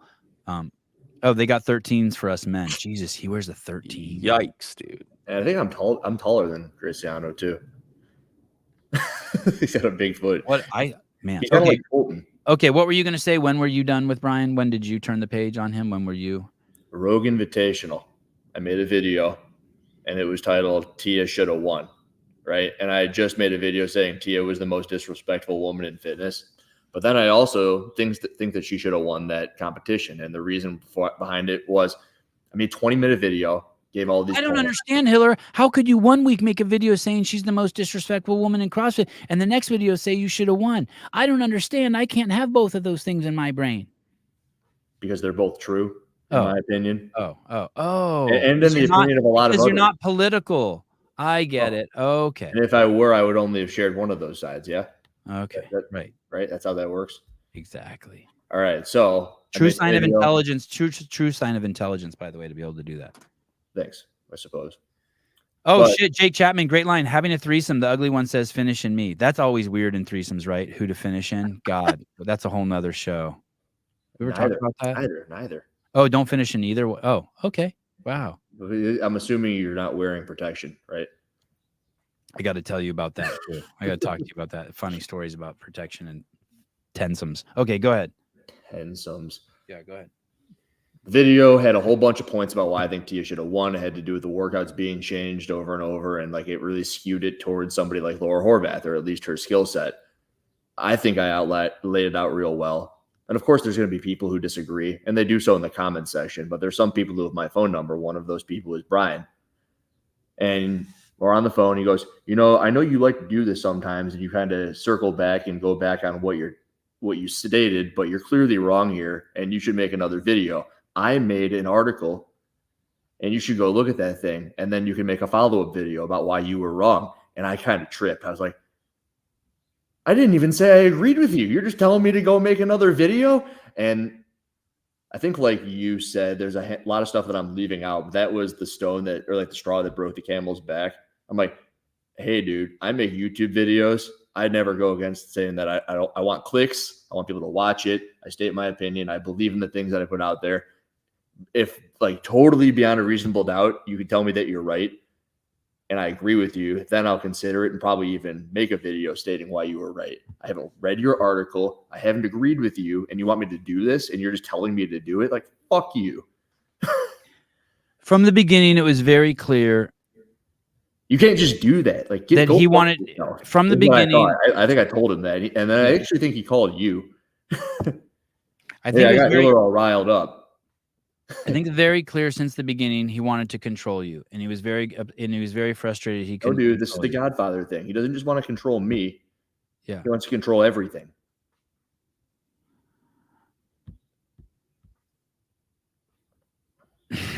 I told him that. Guys, don't get this wrong. I personally have had at least 4 1-hour plus phone calls with Mr. Brian Friend. I'm like, dude, no one wants you to tell them what to do. You told me what to do. That was the last straw. You've told me what to do. Those were the last straws. And you do it to everybody. Hence the Godfather. Stop telling people what to do. I know that should be his nickname, the Godfather. No, it is his nickname. Oh, the Godfather. I mean, it has been, at least. Maybe we should title the show The Godfather. Done. Someone in here said it's the best show of the year. Clive McLaughlin, never telling you what to do, just telling you I think you lose value. Customer feedback from Europe. Thank you. I appreciate it. Thank you, Clive. You know what Brian would always tell me? And I don't care. I always stand up for you. And I would always immediately come back at him with, hey, like, dude, he would say that to you. Hey, Andrew, I was just at the water cooler and 4 people are just talking down upon you. And I always stand up for you. Yeah, he would always tell me that too. He wouldn't tell me who they were. Yeah. Ironically enough, but he would just tell me, like, for all I know, he's making it up. And I'd be like, dude, don't do that. I don't need you to do that. Like, I don't care. And stop trying to hold that over my head, Godfather. I was looking out for you. I was protecting you. Yeah, that would really piss me off. I'm like, dude, it's cool if you do it. I really enjoy it. Wait, I lost your audio. Can you hear him? Yeah, I can hear him. Somebody's calling. That's probably why. What's going on with my audio? It's Patrick Clark. Hold on. Calling you. Oh, and now my audio is back again. That was fucking weird. Call her hi. Wait, no, call her. Call her hi. Hey guys. I just toned in, started catching your guys' podcast. I get most of your episodes. I miss a few here and there, and I know Brian's been out of the mix, so I assume some sort of drama or something that took place. But I think Brian's a good dude too. But like, I feel like you could always see he's very reserved with anything that rocked the boat with certain parties, and you know, I think a majority of your followers you were mentioning, like, it's the high converters for the most part across the board. I think it's just, you know, folks that think for themselves, and of course they're the high converters, and they're not, you know, if you say something and I don't agree with it, yours. But you know, a lot of people don't have the thought process. Yeah. And hey, here's the thing. I want to be clear. Brian was never like, hey, don't say this on the show. Well, maybe he one time asked me, and I have no issue with this. He said, hey, can you not call Sean Shawnee? And I said, sure, no problem. That's the only thing I ever remember Brian telling me, asking me not to do on the show. Hey, can you not say? But and maybe towards the end there were a couple more things he started getting weird about. I can't remember. But the thing was, it wasn't what I was saying on the show. It was what people were telling him. Hey, you shouldn't be affiliated with him. And he would get that on the regular, and he would come to me and be like, hey, I don't know if I can be on your show anymore. And then finally he broke away. He's like, hey, I can't be on your show anymore. Yeah. Hey, listen to this. Sorry, go ahead. I was going to say, I could see where he would get some pressures like that, just because if, you know, for example, if he's, and I don't even know this to be true, but if he's spending time in the Proven gym, right? And my guess, T has probably got a little animosity towards Hiller. You got the same group. So, you know, I could see how he would have pressures from just some of the conversations you guys have. But you know, to the point, it's your living room. I mean, who gives a shit? I mean, if you care, I mean, you shouldn't let that affect you. And you know, I think people are just very, very susceptible to that. Yeah. And I think he just had a better job offer somewhere. And shit, I lost my mic again. What the fuck is going on with my mic? Can you guys hear me? I can hear you. Yeah, you're good. You're good. Okay. Yeah. He just got a better job somewhere. He went there for a month and it didn't work out, and he wanted to come back. And by then things had changed. There was I was watching. I don't think it's a new one. It's at least a week old. Watching the TTT podcast today, and your name came up, and it was in the context: is Sevan good or bad for CrossFit? And I think unanimously he thinks good, but you know, there was some comments to just how some things you say, it's kind of like some people are pulling back a little bit, and you know, that might cause folks to maybe not interact as much, or you know what the case might be. But it's just such a flawed way of thinking. You know, it just really is. It's, you know, kind of like the know your audience, like what you were just saying, Tyson. Well, obviously you're not going to say anything that's going to put them in a weird spot. You know, it's well, these you people got to think a little bit. But. Right. And hey, listen, if Tyson did 500 shows with me a year or 200 shows with me a year, then eventually I would start talking about pussy and politics with him. But if he's going to come on once in a while, be more your people. Yeah. It's just, yeah, there's just nuances to it. But I want to reiterate, Brian was never like, hey, don't talk about pussy or abortion when I'm on the show. It was from the outside. And finally he made the decision, hey, I'm going to get a job somewhere else. I'm not going to work with you anymore unless you want to do Frisbee shows. And I said, okay, cool. And then when he came back fucking a month later, I'm like, hey, I'm never going to pay you again, but you can still come on the show whenever you want.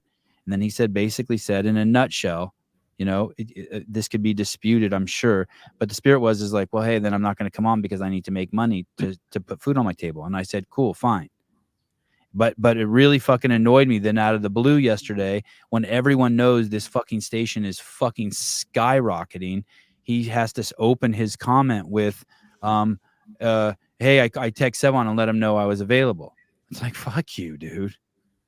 Oh, that's what sparked all this. Yeah, I'm just like, yeah, it's like, and then for him to give the numbers that last year the show was doing better than this year, it's just fucking tarded. And here's the thing. Yeah, man, if you're going to put your flag in the ground, stand by it. Yeah. Stand by it. And hey, I'm loyal to a fucking fault. Everyone fucking around me knows that. It's good. And you're either in the camp or you're out of the camp. And he he chose to be out of the camp. It was his choice. And hey, I know I'm not stupid. I know that this show is a wonderful platform. And so the people, and I have limited time to do that. There's only 1 or 2 or 6 or 10 shows a day. And so I want to make sure I use those shows wisely. And right now I'm on John Young's dick. What can I say? I agree, man. Because with you guys, like you, Hiller, you guys specifically, because if there's controversy, it would be, you know, more among your two, because not sheep. You say what you want to say. And, you know, I think the thought process there is, if you're in the space, you got to be open, doing business, interacting, and talking with absolutely everybody, because that's how you grow. Yeah, everyone is welcome on here. Yeah, everyone is welcome. I totally agree, man. Hey, there's no other show. I'm not saying this is a good thing or bad thing. There's no other show in the space where like someone like I just said, like Hiller just showed up this morning. I didn't know he was going to show up.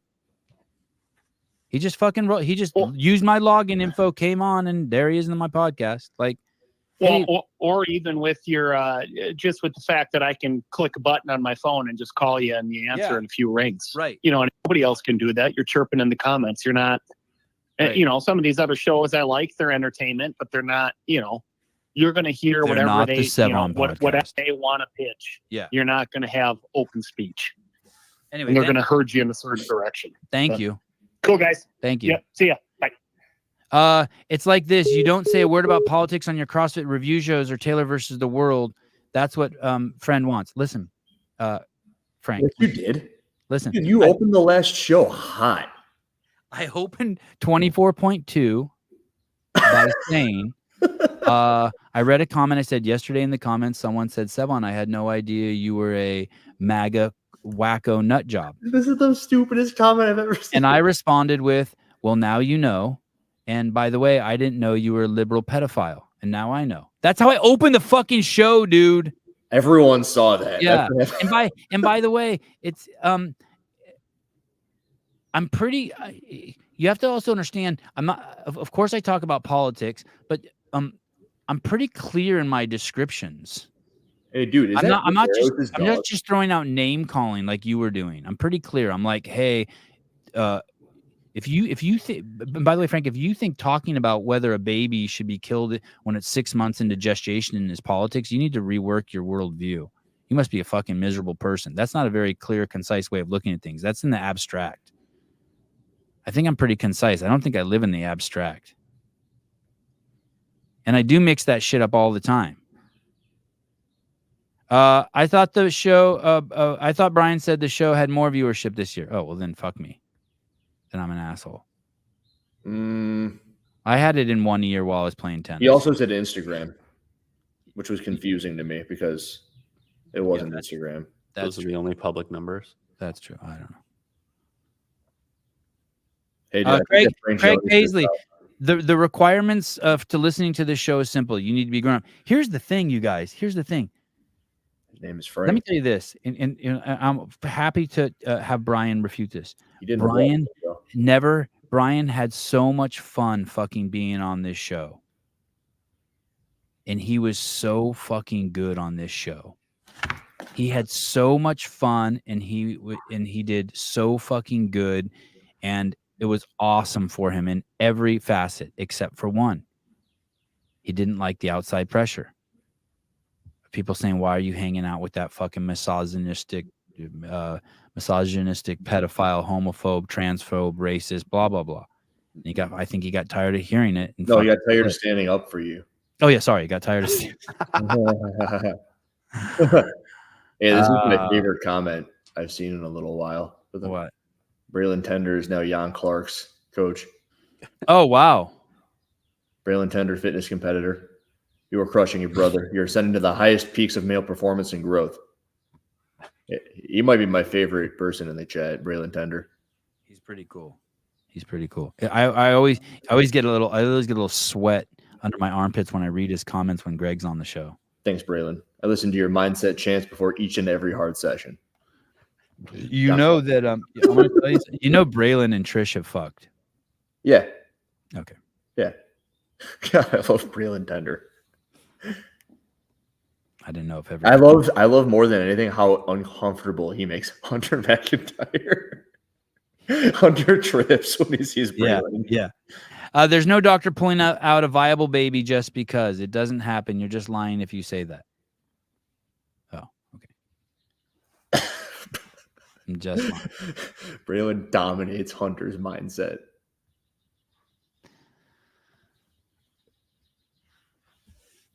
Extra sloppy. If you want a seat at the White House press release, you have to toe the line. Same thing with CrossFit. Brian likes you, but does not. But you're not the lapdog for CrossFit he wants you to be. I don't even think I don't even know if he wants me to be that. But I understand your sentiment. In the simplest way to think about it, it was just he was ready to go elsewhere, and when he was, I was ready. I parlayed my energy and my resources somewhere else also. So we both made a shift. We were pointed like this. He pointed this way and I pointed this way. And now we're pointed in different directions. But that's it. I got it. Yeah. Let's say you want to bang a chick. Okay. All right. Let's say the chick is Miley Cyrus. Miley Cyrus ain't just going to bang anybody. You got to probably make a boatload of money. You got to probably have a certain aesthetic. You have to be a certain person to make Miley Cyrus want to bang you. And the question is, are you willing to do all of those things to make that one thing happen? Or are you just going to want to wish that she wanted to bang you for who you were? Dude, I have a friend. Did that not land? Shit. No, it did land. I have a friend who's married to this chick who she made him get she wanted him to get a septum ring and he got it. See? He eventually took it out. That's good. Okay, it landed. I see. And his chick was crazy fucking hot with the fucking craziest fucking body, dude. Crazy.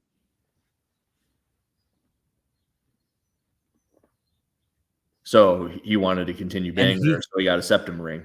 I guess, but he told me he hated it. He thought it was a stupid idea, blah, What blah, happened blah. when he took it out? Did she get pissed? I don't know. Did you break up with him? I don't know. Dude, No. They're still together. No, they're still together. Okay. Yeah. Oh, Judy, thanks for the hat. Miley Cyrus, bad choice. I got the hat. There you go. Great hat. Great. Hi, I'm a Trump. I'm a MAGA nut job.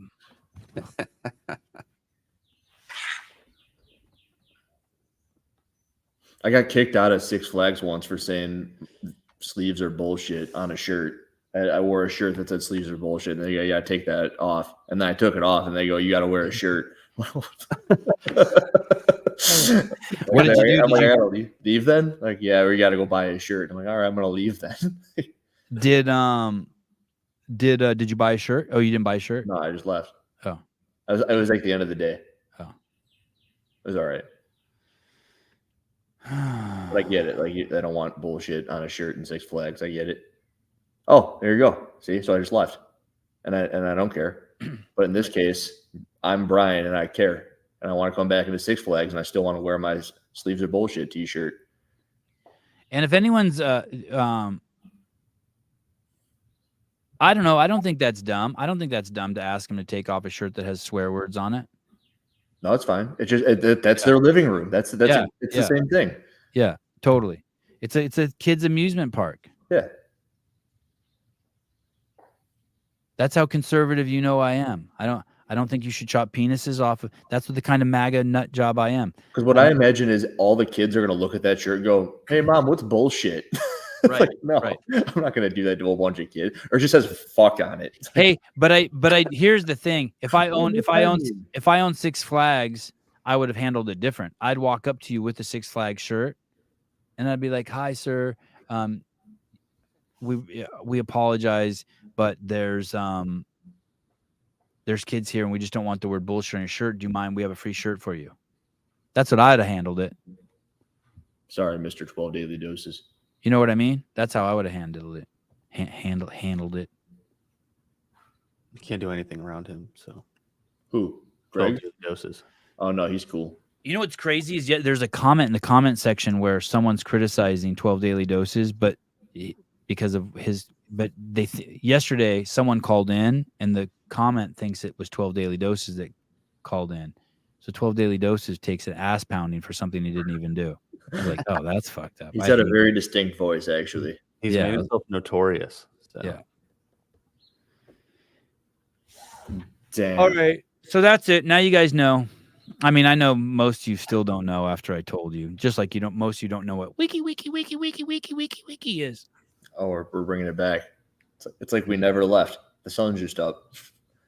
We've been here all night. The root of the clitoris is that's what the wiki. It's rubbing the root of the clitoris. Do some people not understand that? Like they don't understand the clitoris. Just drop the L. It's now a clitoris. Kitty taurus. Clitoris. Oh yeah. Sorry, I forgot. Today's a big day. Shit, this is supposed to be a Born Primitive show. Today's fucking. This one right now is. I think I don't know. Is it? No. Caleb said no. We do another one in a few hours, and then we do another. Hopefully, Frank connects those dots. Yeah, this is a Born Primitive show. Hey, my sponsors don't even tell me how to spend the money. That's how fucking whack this show is. Just do a good job. Yeah, please. We believe in you. Okay, so crazy. Can we go over to the CrossFit Games YouTube page and see what the Oh yes, my favorite pastime. Oh no! Let's see how many followers they don't do anything that doesn't align with my politics and get me the political landscape, Hiller. Don't do anything that fucks with my politics. Damn. Okay. Look at that, 1.02 now. They put on 20,000 subscribers. Oh, nice. Okay. CrossFit Open Workout 24.3 live announcement is at 1:30. That's Central Standard Time. Okay, so that's 11:30 for me. Okay, yeah. So we'll come back. I think we should come back. I should call Janya. I should figure out what's going on. I think we should come on a little bit before. What do you think? Hey, No, they said that they were going to do that community workout before the announcement. let me see. Who am I having on the show? John and JR. Hey, do we find out during the past hour or so that Brian's not coming on later? That who? Brian's not coming on? Brian's not coming on later? No, I don't think Brian's coming on later. But he did offer you his services. Yeah, but I'm not. I thanked him. I think that was nice of him until he said it publicly because I just see it as a tactic. He also texted me saying he liked my deadlift video, and I said thank you. No. Thanks, homie. I think is what I said. So I also responded. He said it publicly because I just see it as a tactic. And he also texted me. Caller, hi. How was that? Uncle Sevy. Hey, Matoothian. Who's this? Dale. Hey, Oh, this is Dale. Hey guys, Hey, Dale. Hey, really Dale. appreciate. Hey brother, really appreciate the foreskin hot dog talk earlier. That really got me going. Oh, good. Yeah, foreskin's a remarkable phenomenon, isn't it? Totally. Hey, I didn't want to take up your time, but community announcement: the man who makes Matoothian is going to be one of the guys throwing down. Is going to be what? Is going to be the guys throwing down in the community workout. Oh shit! The stir, the Matoothian stir. Yeah. So his name's Ricky Shaw. Shout out to Heather Lawrence. She's one that reached out to me to get Ricky to come down there and be the guy. So I wanted to give her some love, and then everybody tune in. Wait. Ricky Shaw's a boy or a girl? It's a dude, total dude. Oh my God, we should have got him a Matoothian shirt. Holy shit. Fuck the pooch. Don't worry. Do we not know how to sell anything? Who's on the marketing team? Yeah, that's what's going on. That's the man. That man. So listen, I fucking love this guy. So Ricky is just one of the dudes who's like restores your faith in humanity. He literally went from making meth to making Matoothian. Whoa. Wow. Matoothian. Hey, that's a mouthful. Yeah. So here's some of the strong points of Matoothian. A former meth cook is now making your Matoothian, and also only 1 out of 10 doctors recommend Matoothian. Thank you. Holy shit. Wow. Boom. Awesome. But yeah, so I just wanted to hop on here, let everybody know to tune in and cheer for him. He goes, dude, I'm going to go to my heart explodes.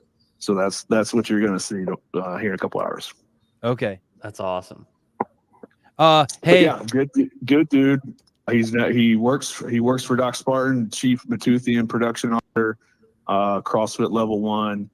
He now coaches at the prison that he went to, dude. So shit. Wow.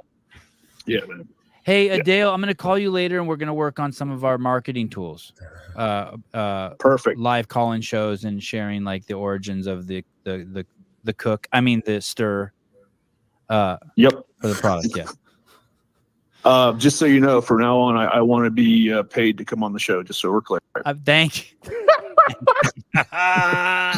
What's your Venmo, dude?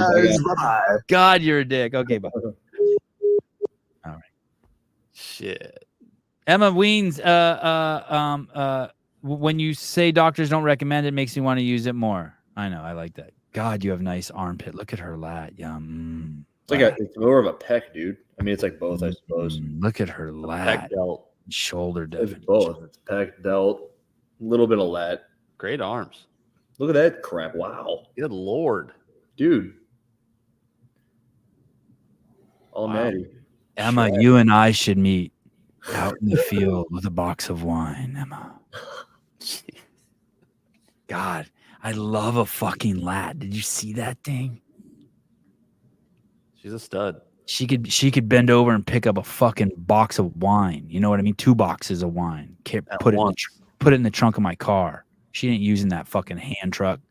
24 bottles. Emma. I mean, you need lats to pick stuff up, but that's not the first thing I think of. Oh, I know. I just like the thought of her just like, ugh. Fucking. You know, some guys flex. You know, some guys. 300 pounds. I don't ever flex my tits, but I like. You know how like men will flex their tits gratuitously. Or they can make them bounce. Yeah, I flex my lats.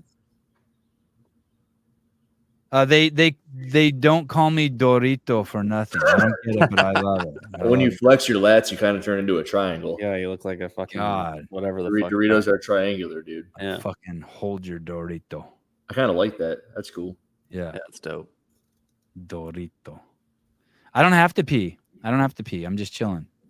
I'm actually organizing the show. It looks like fuck, we're stoked. We got Grunler on the next show, 11 a.m. So we'll come on like a half hour before they go live. We'll shoot the shit. We'll guess some workouts. Hopefully John will be there. But we got Grunler. I don't mean to be a dick, but when you got Grunler, you don't need much else. He's like the Swiss Army knife. Okay. My favorite clip of any podcast so far. Oh, here we go. I did the Frisbee shows for fuck's sake. Oh.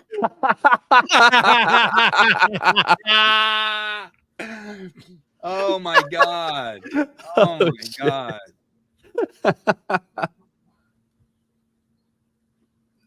I would never be able to do that. The Frisbee shows? No. Dude. Hey, it's like I'd probably say 80% of the time I want to do the things I'm doing, and then the other 20% of the time I know that it's going to drive attention. And like what? Like thumbnails? Like I like doing the shows. I don't like making the thumbnails. But sometimes, I make thumbnails for the new shows. Is that 20%? Is that 20% like making? If you don't know what the thumbnail is and you don't know what the title is, you shouldn't even do the show. Oh shit! That's where I start. Oops. All right. So when I make the deadlift video that I made, I'm like, oh, I'm gonna make the deadlift video because you already had a thumbnail. Hey, dude, it's the same thing. It's like I'm gonna make a video. What should it be on? It's like your skyscraper thing. It's the exact same thing. I'm gonna make a video. I don't know. I do a show every morning. I don't know what the thumbnail is gonna be, or the title, It's like, well, you're saying you're just building a building every day. No, I mean, no, I know what the buildings. No, I know what the show is going to be about. Like I have you know what I mean? I have like copious notes and research on guests and all that. But I don't think of the thumbnail or the title. I wish I did. I'm not the thumbnail, but I wish I could come up with better titles. So wait a second. So you'll just be sitting there and you'll see this like Bill Leahy taking a shower. Like you'll close your eyes and you'll be falling asleep and you see Bill Leahy in your mind's eye taking a shower and you're like, oh my God, I'm gonna go visit Bill Leahy tomorrow and make a video. Oh, I see the thumbnail. It's Bill Leahy. Yeah. Doing Farmer's Walk. I have to do a video with Bill Leahy because I saw not that exact thing. But wait, do you know? Wait a second. You see the thumbnail. So you'll just see a thumbnail and it's Bill Leahy doing Farmer's Walk. Watch the Emma Lawson video at the end of it. I'll go, hey, this is going to be the thumbnail for this video. But the Emma Lawson video, the thumbnail did not come first because you were fucking just walking around in Whole Foods and ran into her and you pivot, you just started shooting it. I asked Snorri if I could make a video immediately because I knew it would be killer. Right. I couldn't have seen that one coming, to be fair. True. Fair. But then while I was recording, an hour and a half later, I go, this is also going to be the thumbnail. That's pretty quick. Were you frustrated that you didn't have the thumbnail ahead of time? No. What am I doing? No. The sequencing of this creativity is all out of whack. But let's see. I could probably look at a whole bunch of these things and you say, yep, the title and the thumbnail came first. Who said that? Wait, what? Huh? Pull that comment up. What? Huh? What? What'd you say? And then people say I do things for clicks, and I'm like, yeah, actually, 100%. That's like the only thing I do. I'm struggling. That's amazing. It's almost like you're channeling. You're being given orders from God on what videos to make, by him projecting, or her projecting thumbnails into your head. Was dope. Dudes. TV footage. What? Jamie Doran. This guy's Irish as a motherfucker. Oh, I get it. Dudes, love the podcast. Long time watcher, first time comment. Salute you. Thank you. Hey, Andrew. That 24.2 video was dope. Crazy to think someone from the box couldn't review CCTV footage or something. Like a security cam of the chick doing the workout. I got a message this morning from what I'm assuming is a friend of hers from over the pond because it was broken English. It's like, you make fun of a friend. That's not cool. Oh, I'm like, shit. I'm like, no, I didn't. I'm like, dude, she didn't do the work. I don't think you made fun of her. I don't I don't think think so. you've ever made fun of anybody. Yeah, I don't think you made fun of her. I continuously stated that she didn't provide a video, so I don't think that she did the work. And Hey, I dude. have sources saying she didn't do the work. And I sincerely don't think she made that up. What? Are you talking about the claw chick who had an extra round in there? Yeah, someone fucked up her counting. That could totally happen. That's a fucking lot. There's a lot of shit going on in that workout. She's not the only one. Hey, dude. There's people who undercounted rounds and overcounted rounds. You for sure. are 5'8". I'm 5'5". No, you're 5'8". Caleb, tell him. You're 5'8", dude. Okay. You're 5'8". You're Fine. 5'8". Fine. You come up to my shoulder. Hey, I'm gonna get JR on the phone. He's gonna tell you you're 5'8". Fine. And then all of a sudden, someone's gonna walk up to you. Hey, dude, how tall are you? Oh, I'm 5'8". It's like, no, you're not. You believe it. I think that's what happened to Emily. Oh, yeah. You got 10 dude. rounds. Hey, dude. Yeah, you totally did. You're Hey, totally dude. capable of it. And then There's no way if she was going that hard either that she knew. I mean, like if you're 8 or I don't know, were you able to count your rounds when you were doing it? No. Yeah, it's fucking. Yes. Oh, okay. But she's a girl. I was wrong. Oh, that was sexist. But she's a girl. Call her. Hi. Hello? Caller? Hey. Hey. Good morning. If you say so. Hey. Hey. Yeah, I'm glad you took my call. So I'm thinking We're desperate. We take don't, every call. like- We take every call. We're desperate. You're it's like the meth dealer. I wonder if he still has all of his teeth. But yeah, there should be a hashtag, I think, for like, former, meth addicts in prison. I haven't looked up those hashtags on the leaderboard yet, but I would be up there pretty high. You were a meth addict? Yeah. Do you ever do Sinex now, or do you ever do Mucinex or any of that? No. Do you know what I'm talking about? Because I was doing some Sinex a few times in the last week. It's the stuff you spray in your nose when your nose is clogged. You spray it in there before you go to bed. And dude, and it burns so much. And every time I do it, I get meth flashbacks. I'm like, You get a little nasal drip of like, oh, all that shit, dude. It's crazy. Hey, and I start wanting to just do it more. But I cut myself off like 3 nights in a row and I'm done. But I always want to do more. Yeah. Hey, and it says one spray, and I never do less than 3. Like, and just suck it. I try to suck it into my fucking frontal lobe. Clear out the nostrils a little bit. Make sure you get a good breath before you take the first rip. How did you quit? Did you go to rehab? Yeah, I was arrested. Arizona.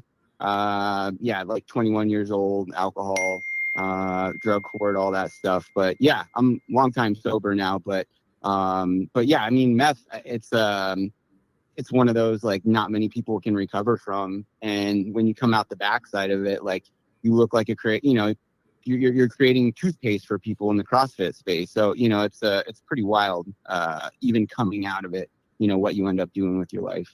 Yeah, congratulations. Hey, are you one of the guys that's like, some of the really hardcore meth guys turn to like endurance running, shitload of tattoos and piercings? Did you go that route? Well, I'm 40 now. I've been sober 19 years and Wow. I have no piercings, no tattoos. I CrossFit 5-6 times a week up in Portland, Maine. Wow. Shout out to Misfit. Shout out to HillerFit, who I get the email every week, and I love the workouts. So, yeah, I mean, if I would have kept on going that, I see what happens with people, 3, 4, 5, 6+ years out there, can just fry your brain. So the fact that I can still, do what I can do in CrossFit, on a rower, doing whatever the workout is, and I smoked and did all those things in the past, just still, again, I need a hashtag for that. Like I need my own division for, 1 pack a day, former meth addict, father. What did you smoke? What did you smoke? Oh, just 1 to 2 packs a day of filtered, unfiltered, Camel. Yeah. Lucky Strike. You ever do Lucky Strike without the filter? No, but I did feel very ethnic when I smoked Newports for about like 3 months straight. How about did you ever roll your own? Did you ever roll your own?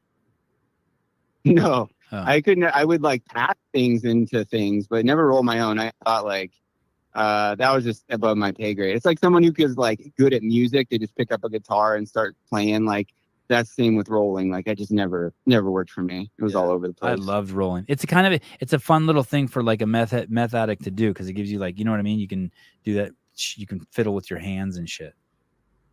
Yeah, the art. Yeah, just the ritual. I mean, that was the one thing.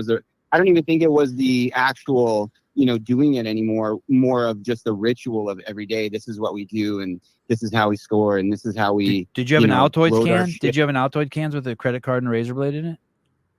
No Altoids. But yeah, cigarette pack. Find anything hard. Back of a bathroom toilet, like anywhere that was hard enough to like do what I need to do. Yeah, we get that to some shit pretty low was so fun. It was good for a bit, and then until it stopped being good, and then it was just a nightmare for a while. I agree. The ritual's so fun. Anyway, all right. Yeah, the ritual is, and strangely enough, I saw an email from CrossFit the other day, and then I saw something from Broken Science, who I follow on Instagram as well, and I really liked you guys being out, your content from the other day. But it's so strange because both of them are still listed in Prescott, Arizona, and that's where I got sober. And I think I've called in here before, but I used to wait on Greg and his whole crew down at the restaurant downtown, like when I didn't even know CrossFit was a thing. Which restaurant? Which restaurant? Lone Spur Cafe. Holy shit, dude. Holy shit. Hey, he gave crazy tips, huh? Oh my God. He would come in, and this is Greg, if he's the man. But he would come in, he would get, a drink and in his family, all these people. If the bill was like $20, he'd leave 25. If the bill was 50, he'd leave 50. If it was 100, he'd leave 100. Like, yeah. He always doubles the bill. It's crazy. Yeah. Oh my God. And he was always just very humble and quiet. And I didn't even know who, in hindsight now I'm like, dude, I didn't even know who I was waiting on. And I'd hear him talking about exercise or this or that, but they just great dude. But anyway, it's so strange because that was my CrossFit journey, and I see Broken Sciences there, as far as corporate, headquarters, but that's where I got sober, and I didn't even know it's like the home, one of the homes of CrossFit. So strange. Yeah, that's awesome. The first time I ever went out to Prescott, he took me to the Lone Spur Cafe, and I remember he ordered an iced tea and a hamburger, and when the hamburger came, he put salt on it. And like I had been raised that was so bad. I was like, how is the fitness guy putting salt on his hamburger? I was like judging the fuck out of him. But makes you wonder. But what did you get? You remember what you got? I probably got the same thing. I just didn't put salt on it. But now I salt everything. I'm a fucking salt fiend. Yeah, you're Midwest as shit now. I love it. Yeah. It was the best, the biggest breakfast of all time. I mean, the French toast special, the omelets. Everything. It was amazing. And then they got bought out. It was after I had left by this like Mormon family who unfortunately kind of sunk it a bit. Oh yeah, didn't they have a restaurant across the street they opened too? Then they opened another place across the street, right? That Mormon family did like a dinner place or something, right? Yeah, they did that, but they had a bunch of places down in Phoenix, and it turned into like a small corporate-y thing and just lost its charm, and went to scale, and it just turned, like anything, just kind of turns to shit. Gotcha. But it was good memories. I was there for like me and my wife, we were there for like 5 years, and but yeah, so yeah, Prescott. Are you still married? Are you still married? Yeah. My wife Jasmine, my lovely lady. We've been married since 12, together since 06. And wow, congrats. I found that's amazing. Thank you. Yeah, we're, long-term marriages. How did you end up in Maine? How do you end up in Maine? So, I didn't know CrossFit before I left in 2015, got out here because we had our son, Remy, and my mother-in-law and her, whole family is out here in Maine. That's where my wife's originally from. Oh. But the cool thing, talking about addiction rehab. But I said, listen, if we're going to go up to I worked in the addiction field for a little bit, and I said, we should open a treatment center, a drug and alcohol treatment center. And we're just going to risk the entire, we're going to let it ride, everything we own, we're going to go into debt. We're going to either make it work or we're not. And so we came out here in the spring of 15 and essentially got licensed, got some properties and, found our staff, our amazing staff. And from 15 up until 21, we just went from like 2 employees to over 40. Oh, so you're rich now. You're rich now. Well, I'm doing okay. Yeah. Drug treatment centers do well. Wow. Okay. Congratulations. They do. Yeah. All right. Yeah. COVID is as shitty as it was really amazing. Good for us. Yeah. We fell, before it goes tits up. And luckily there was a bunch of, people out there that wanted to, tits up. So we didn't go tits up and now I CrossFit, in my normal, life of, 5 or 6 times a week and listen to your show almost daily. Thank you. You're welcome. And Hiller, obviously I listen and follow you. Okay. Thank you. I respect. Great story. Thank you. Wait. No. One thing before I let you go. One thing I let you go. Okay. What are your thoughts on video? Like, why don't the top 100 people have to submit videos? No. Thank you. I love you. Bye. Augustus Link, Sevan is 5'8". Where'd he go? EC, I hung up on him. He was at the 10-minute mark. ECS, that's crazy. ECS sounds. Sevan, just to let you know, we're available to leave comments in the chat tomorrow night, but we want Payne. See, this company, this company's amazing how active it is in this chat. Why isn't this company afraid? This is crazy. I'm always blown away by this. This is the opposite. This company is wild that it hangs out in this chat. Anytime anyone hangs out in this chat that belongs to a company, I'm like, yeah, that brand must rock. Like, you have a set of balls. Hey, and isn't it funny? Think of the people that come on this show.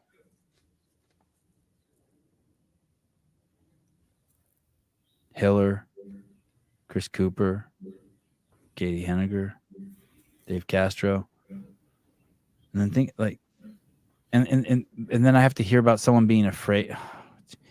Just put it all in context. It's crazy. ESC Sounds. You literally inspired the name of our company. Oh, every second count sounds. Wow. Oh shit. Wow. I didn't even think of that. Wow. I don't get it. Every second count. Wiki. I'm kidding. Wiki. I was like, wait, I know something. I must rub the root of the clitoris. I must rub the root. The clitoris. Damn, that's a trip. I have to go because I want to chill before the next show.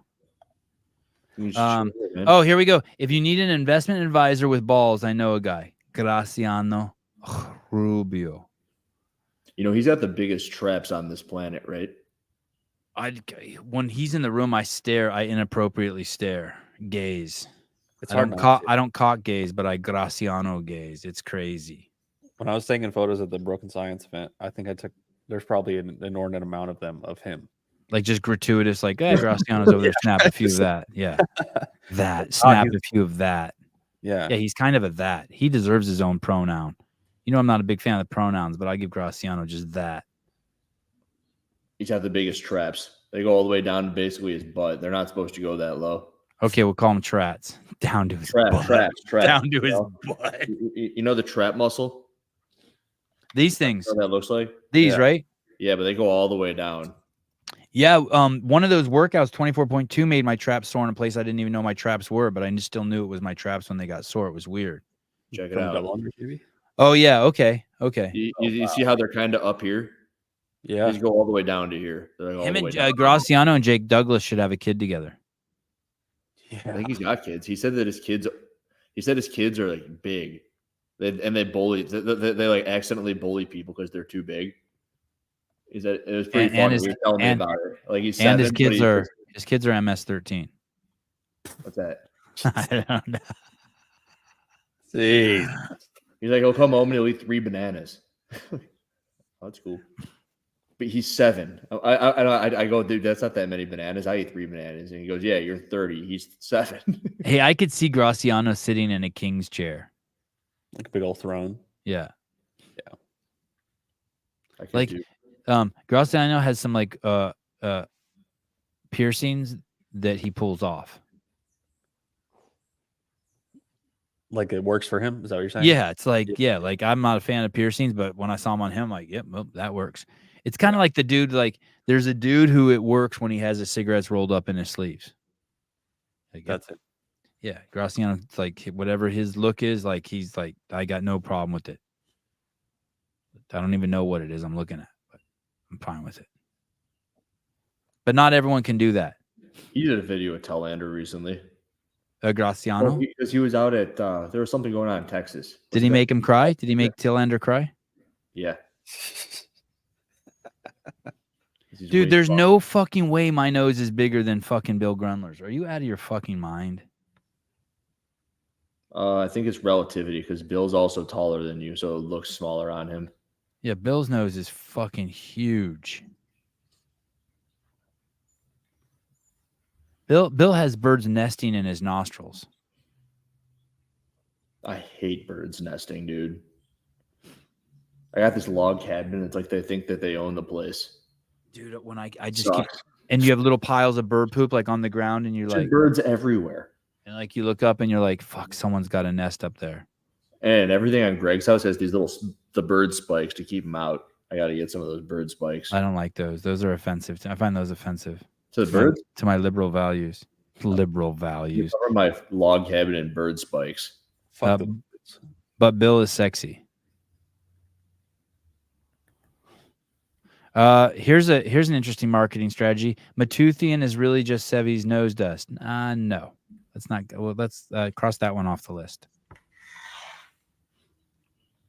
All right. I think we're coming back at 11. The only let me see.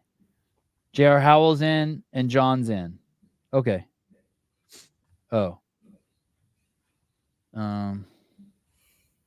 This is the second time pressure washing's been brought up, but the first time it was in relation to addictions. Yeah. I think Dale was on, and they're like, "Hey, if you think meth is addictive, try pressure washing your patio." You ever done that? Pressure wash the patio? Dude, I got a pressure washer, and I sprayed it on the side of my motorhome, and it just took off a huge chunk of paint. Oh God, no! Too much. Yeah. Did you sell your motorhome? Yeah. Yeah, I wish you still had that thing. Oh God. Every once in a while I think about buying a new one, but I'm thinking about getting a motorhome, dude. If I could advise you against it, I would. I mean, why would you do that? My uncle's got one. It's so much work, dude. What part of it? You just drive it and freaking fuel it.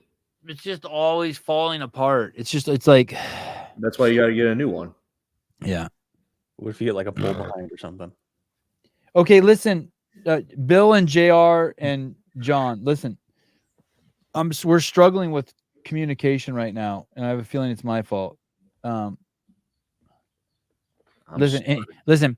In 46 minutes, I'm going to text you guys and tell you that we're doing a show in 1 hour. That right? Is that right? Is that smart, Caleb?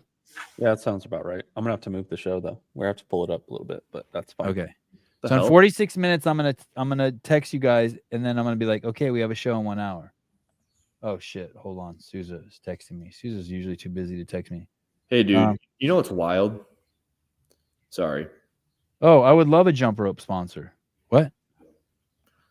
CrossFit Games goes live, and they get 200,000 live viewers, and these live shows get 1 million, right? Supposedly. How come that can happen? But then when they put up Justin Medeiros versus Colton Mertens, it only gets 12,000 views. Dave Castro announces the workout, 5.8 thousand. It's the same thing. You think it would be good for at least 50? Seth Rollins announces workout, 2.5 thousand. Like, that's terrible. Yeah, and you know what's crazy? When we just break out the workout from our show and put it on our sub clip station, which only has like 1,000 subscribers, we get fucking 10,000 views, I think.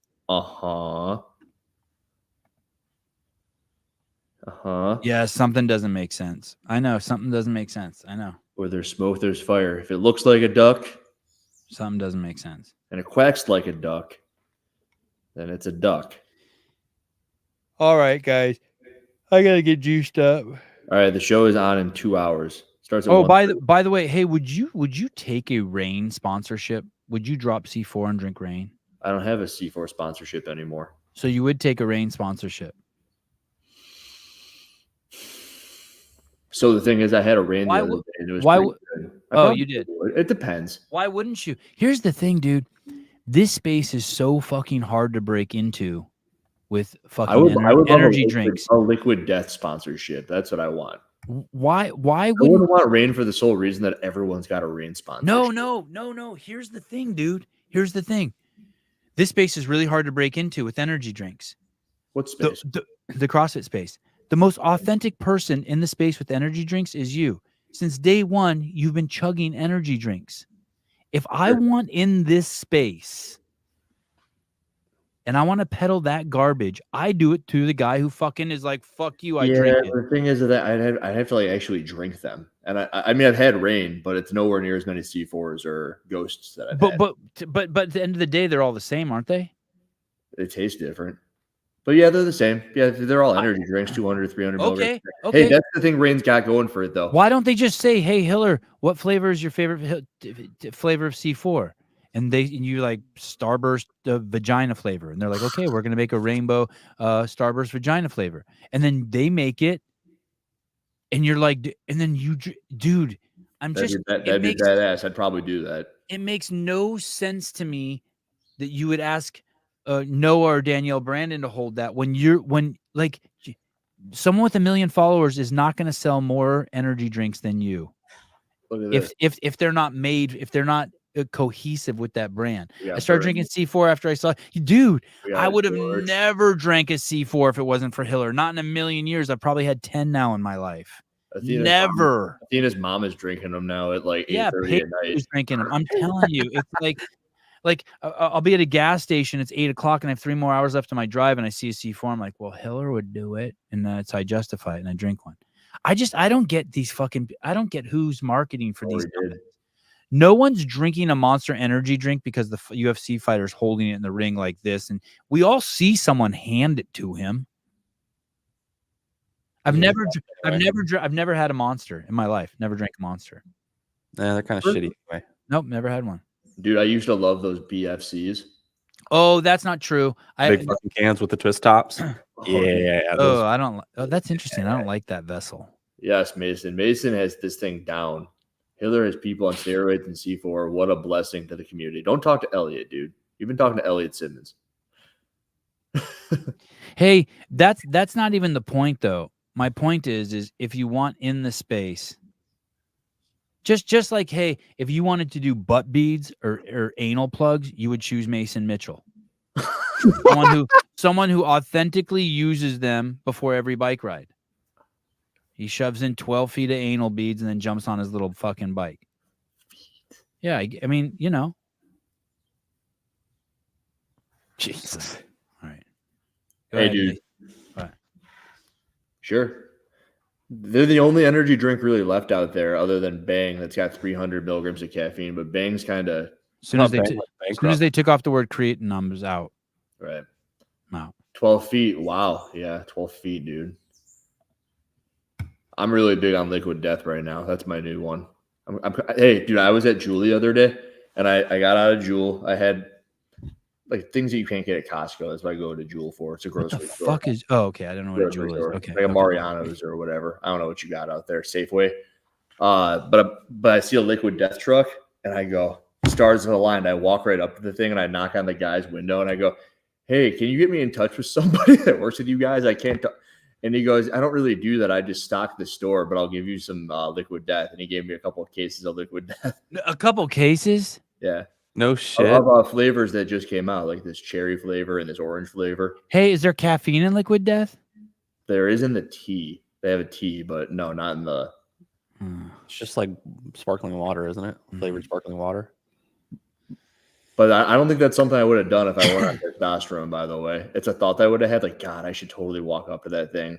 but I looked at it and I go, "Yup, this is my shot." Oh, so you're saying because you're on testosterone that gave you a little more chutzpah. Oh wow. Yeah, dude. I drank my first few liquid deaths this past week at Greg's house. And there was 20 calories in the big can. I prefer just sparkling water. 20 calories in a gallon. I mean, I don't know why I mentioned that. I just mentioned it because it's not. I thought it was just water, but then I looked and there is some like a little bit of sugar. I don't really care about the sugar. I wasn't a fan of I don't need the flavor. Heidi, this isn't true, and if it is, cool. What does that even mean? Cursed by witches. That's some shit Alexis would say. She'll say, "Stop cursing yourself." I break the word curse. That's what Alexis says. It's crazy. Oh my God, this is so crazy. What? I think I saw one of these the other day. Hey, dude, it would be hard to be a single man on TRT. What? Or awesome. I don't know. You don't know where to put it? This is a fake girl. Yeah. Oh no. Obviously. No, dude, that's a real girl. No, this is an AI, dude. It's definitely. How do you know? Did you ask her? No, Sousa just told me. All right. How many? Oh, dude, she's killing it. Yeah, for sure. You should have her on the show. I don't fucking trust. You can't have an AI on the show, can you? I mean, can you click on one of these and see if there's comments on them? It's fucking killer smile. Good morning. Good luck. You got this. Oh, I love this. Makes me smile. Beautiful smile. Gorgeous. How do you know she's fake, dude? Because Sousa told me it's a fucking dude, AI. Know? What? How does he know? Everyone in here seems to think she's real. She's not real, dude. No, she's fake for sure. Look at all the pictures, dude. So what? You think that burger's real? This burger was an absolute dream. Look, being 23 never tasted so good, dude. She's real. Holy shit, dude! She looks like what's her name here? Gadot. Yes, but her face doesn't look like that in the next couple of pictures. Yes, God, wow. I think Suze is wrong. I think you guys are wrong. You're out of your fucking. If we're wrong, Sevan's actually 5'8". So I hope you're joking, Hiller. Yeah, look at the picture next to her. It doesn't look like Gal Gadot. Wrong. I thought I saw another. I thought I saw ask her for Bob's and vagina. I think she looks similar, dude. She's just wearing a headband. Her headband makes her entire face look different. What's crazy is it doesn't. Oh, go to her link tree. What's her link tree? Business inquiries. What pops up when you click on that? Goes to another tab. I don't know, dude. Amazing. Is it? No one should follow any of the hoochie mamas. No one should. I don't think you should follow any of the hoochie mamas. It's a honey trap. I just think they're all fake. Hello. Even if I'm wrong, I'm okay with being wrong. Hello. Hey, dude, Hiller, who expect better for you? That chick is fake as fuck, dude. Oh yes, get him. How do you know? Yeah, but dude, zoom in and look at the fucking fingers. By the way, the fingers. It's always the fingers. Every single picture is a saved act pose. That count is written by a dude. That's the world we live in now. Hey, this account's run by Hiller. We just fucked Hiller's next fucking big money scheme. It's fake influencers and shit is nuts. You know what's crazier than that is the dudes in the comments. It's about as bad as the Danielle Brandon reel that we posted. Oh my God, Danielle Brandon's as real as they get. Listen, if you want to just look at hot chicks, just follow Danielle Brandon and erase everyone else. Jesus Christ already. You don't need this chick. We have Danielle Brandon. We don't need this chick.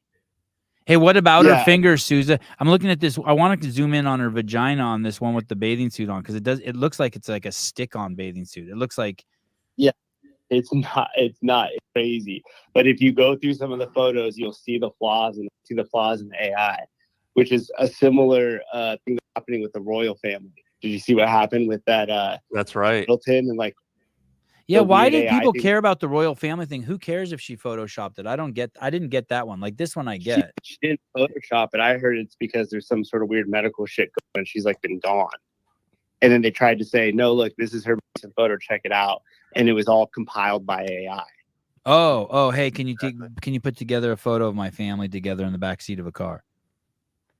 If she did that, imagine what happens if you could go disappeared for a period of time, but people would be way sent because your online profile is still active with AI photos of you. Can someone make a photo? Can AI make a photo of me and Andrew in a bathtub together, washing each other's backs?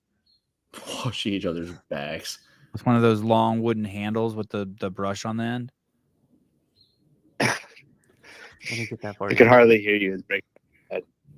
Hold on one second, Susan. Hold on. Fucking phone.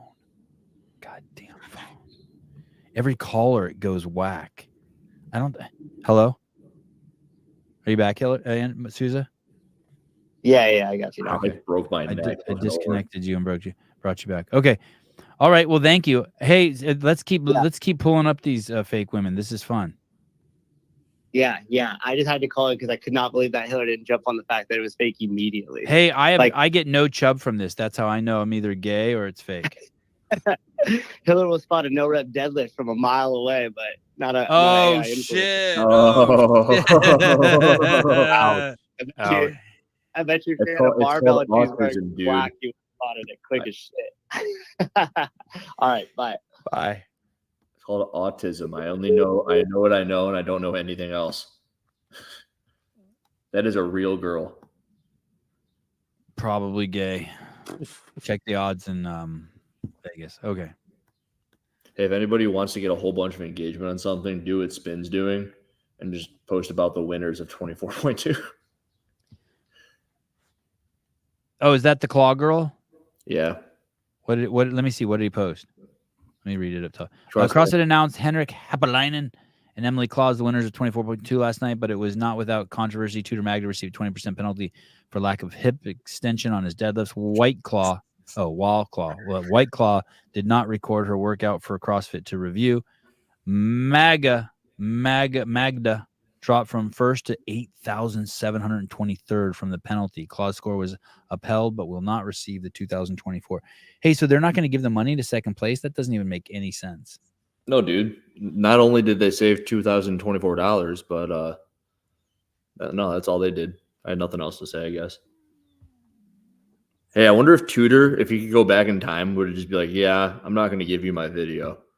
Fuck yeah. That's what I would do. You're retarded if you give the video now. You're retarded. Anybody who gives the video is just dumb. No one else. Someone said, did Medeiros get a major penalty? No one else got a penalty. Cameron, what's up, dude? Hey, baby. Hey, you know what I had Haley. Hey, out to me this morning? What? In the rule book, there's a clause that states that if you want to move on to the next level of competition, you have to have a video of all your workouts. And it states quarterfinals and semifinals. Well, yeah, but not the open. From the open to the quarterfinals. Oh. Pull that up. Let's see. I don't believe I'm you. on it. You know what's weird? I can no longer pull up the messages on my. I've limited your. No, not that. Not that. Darn it.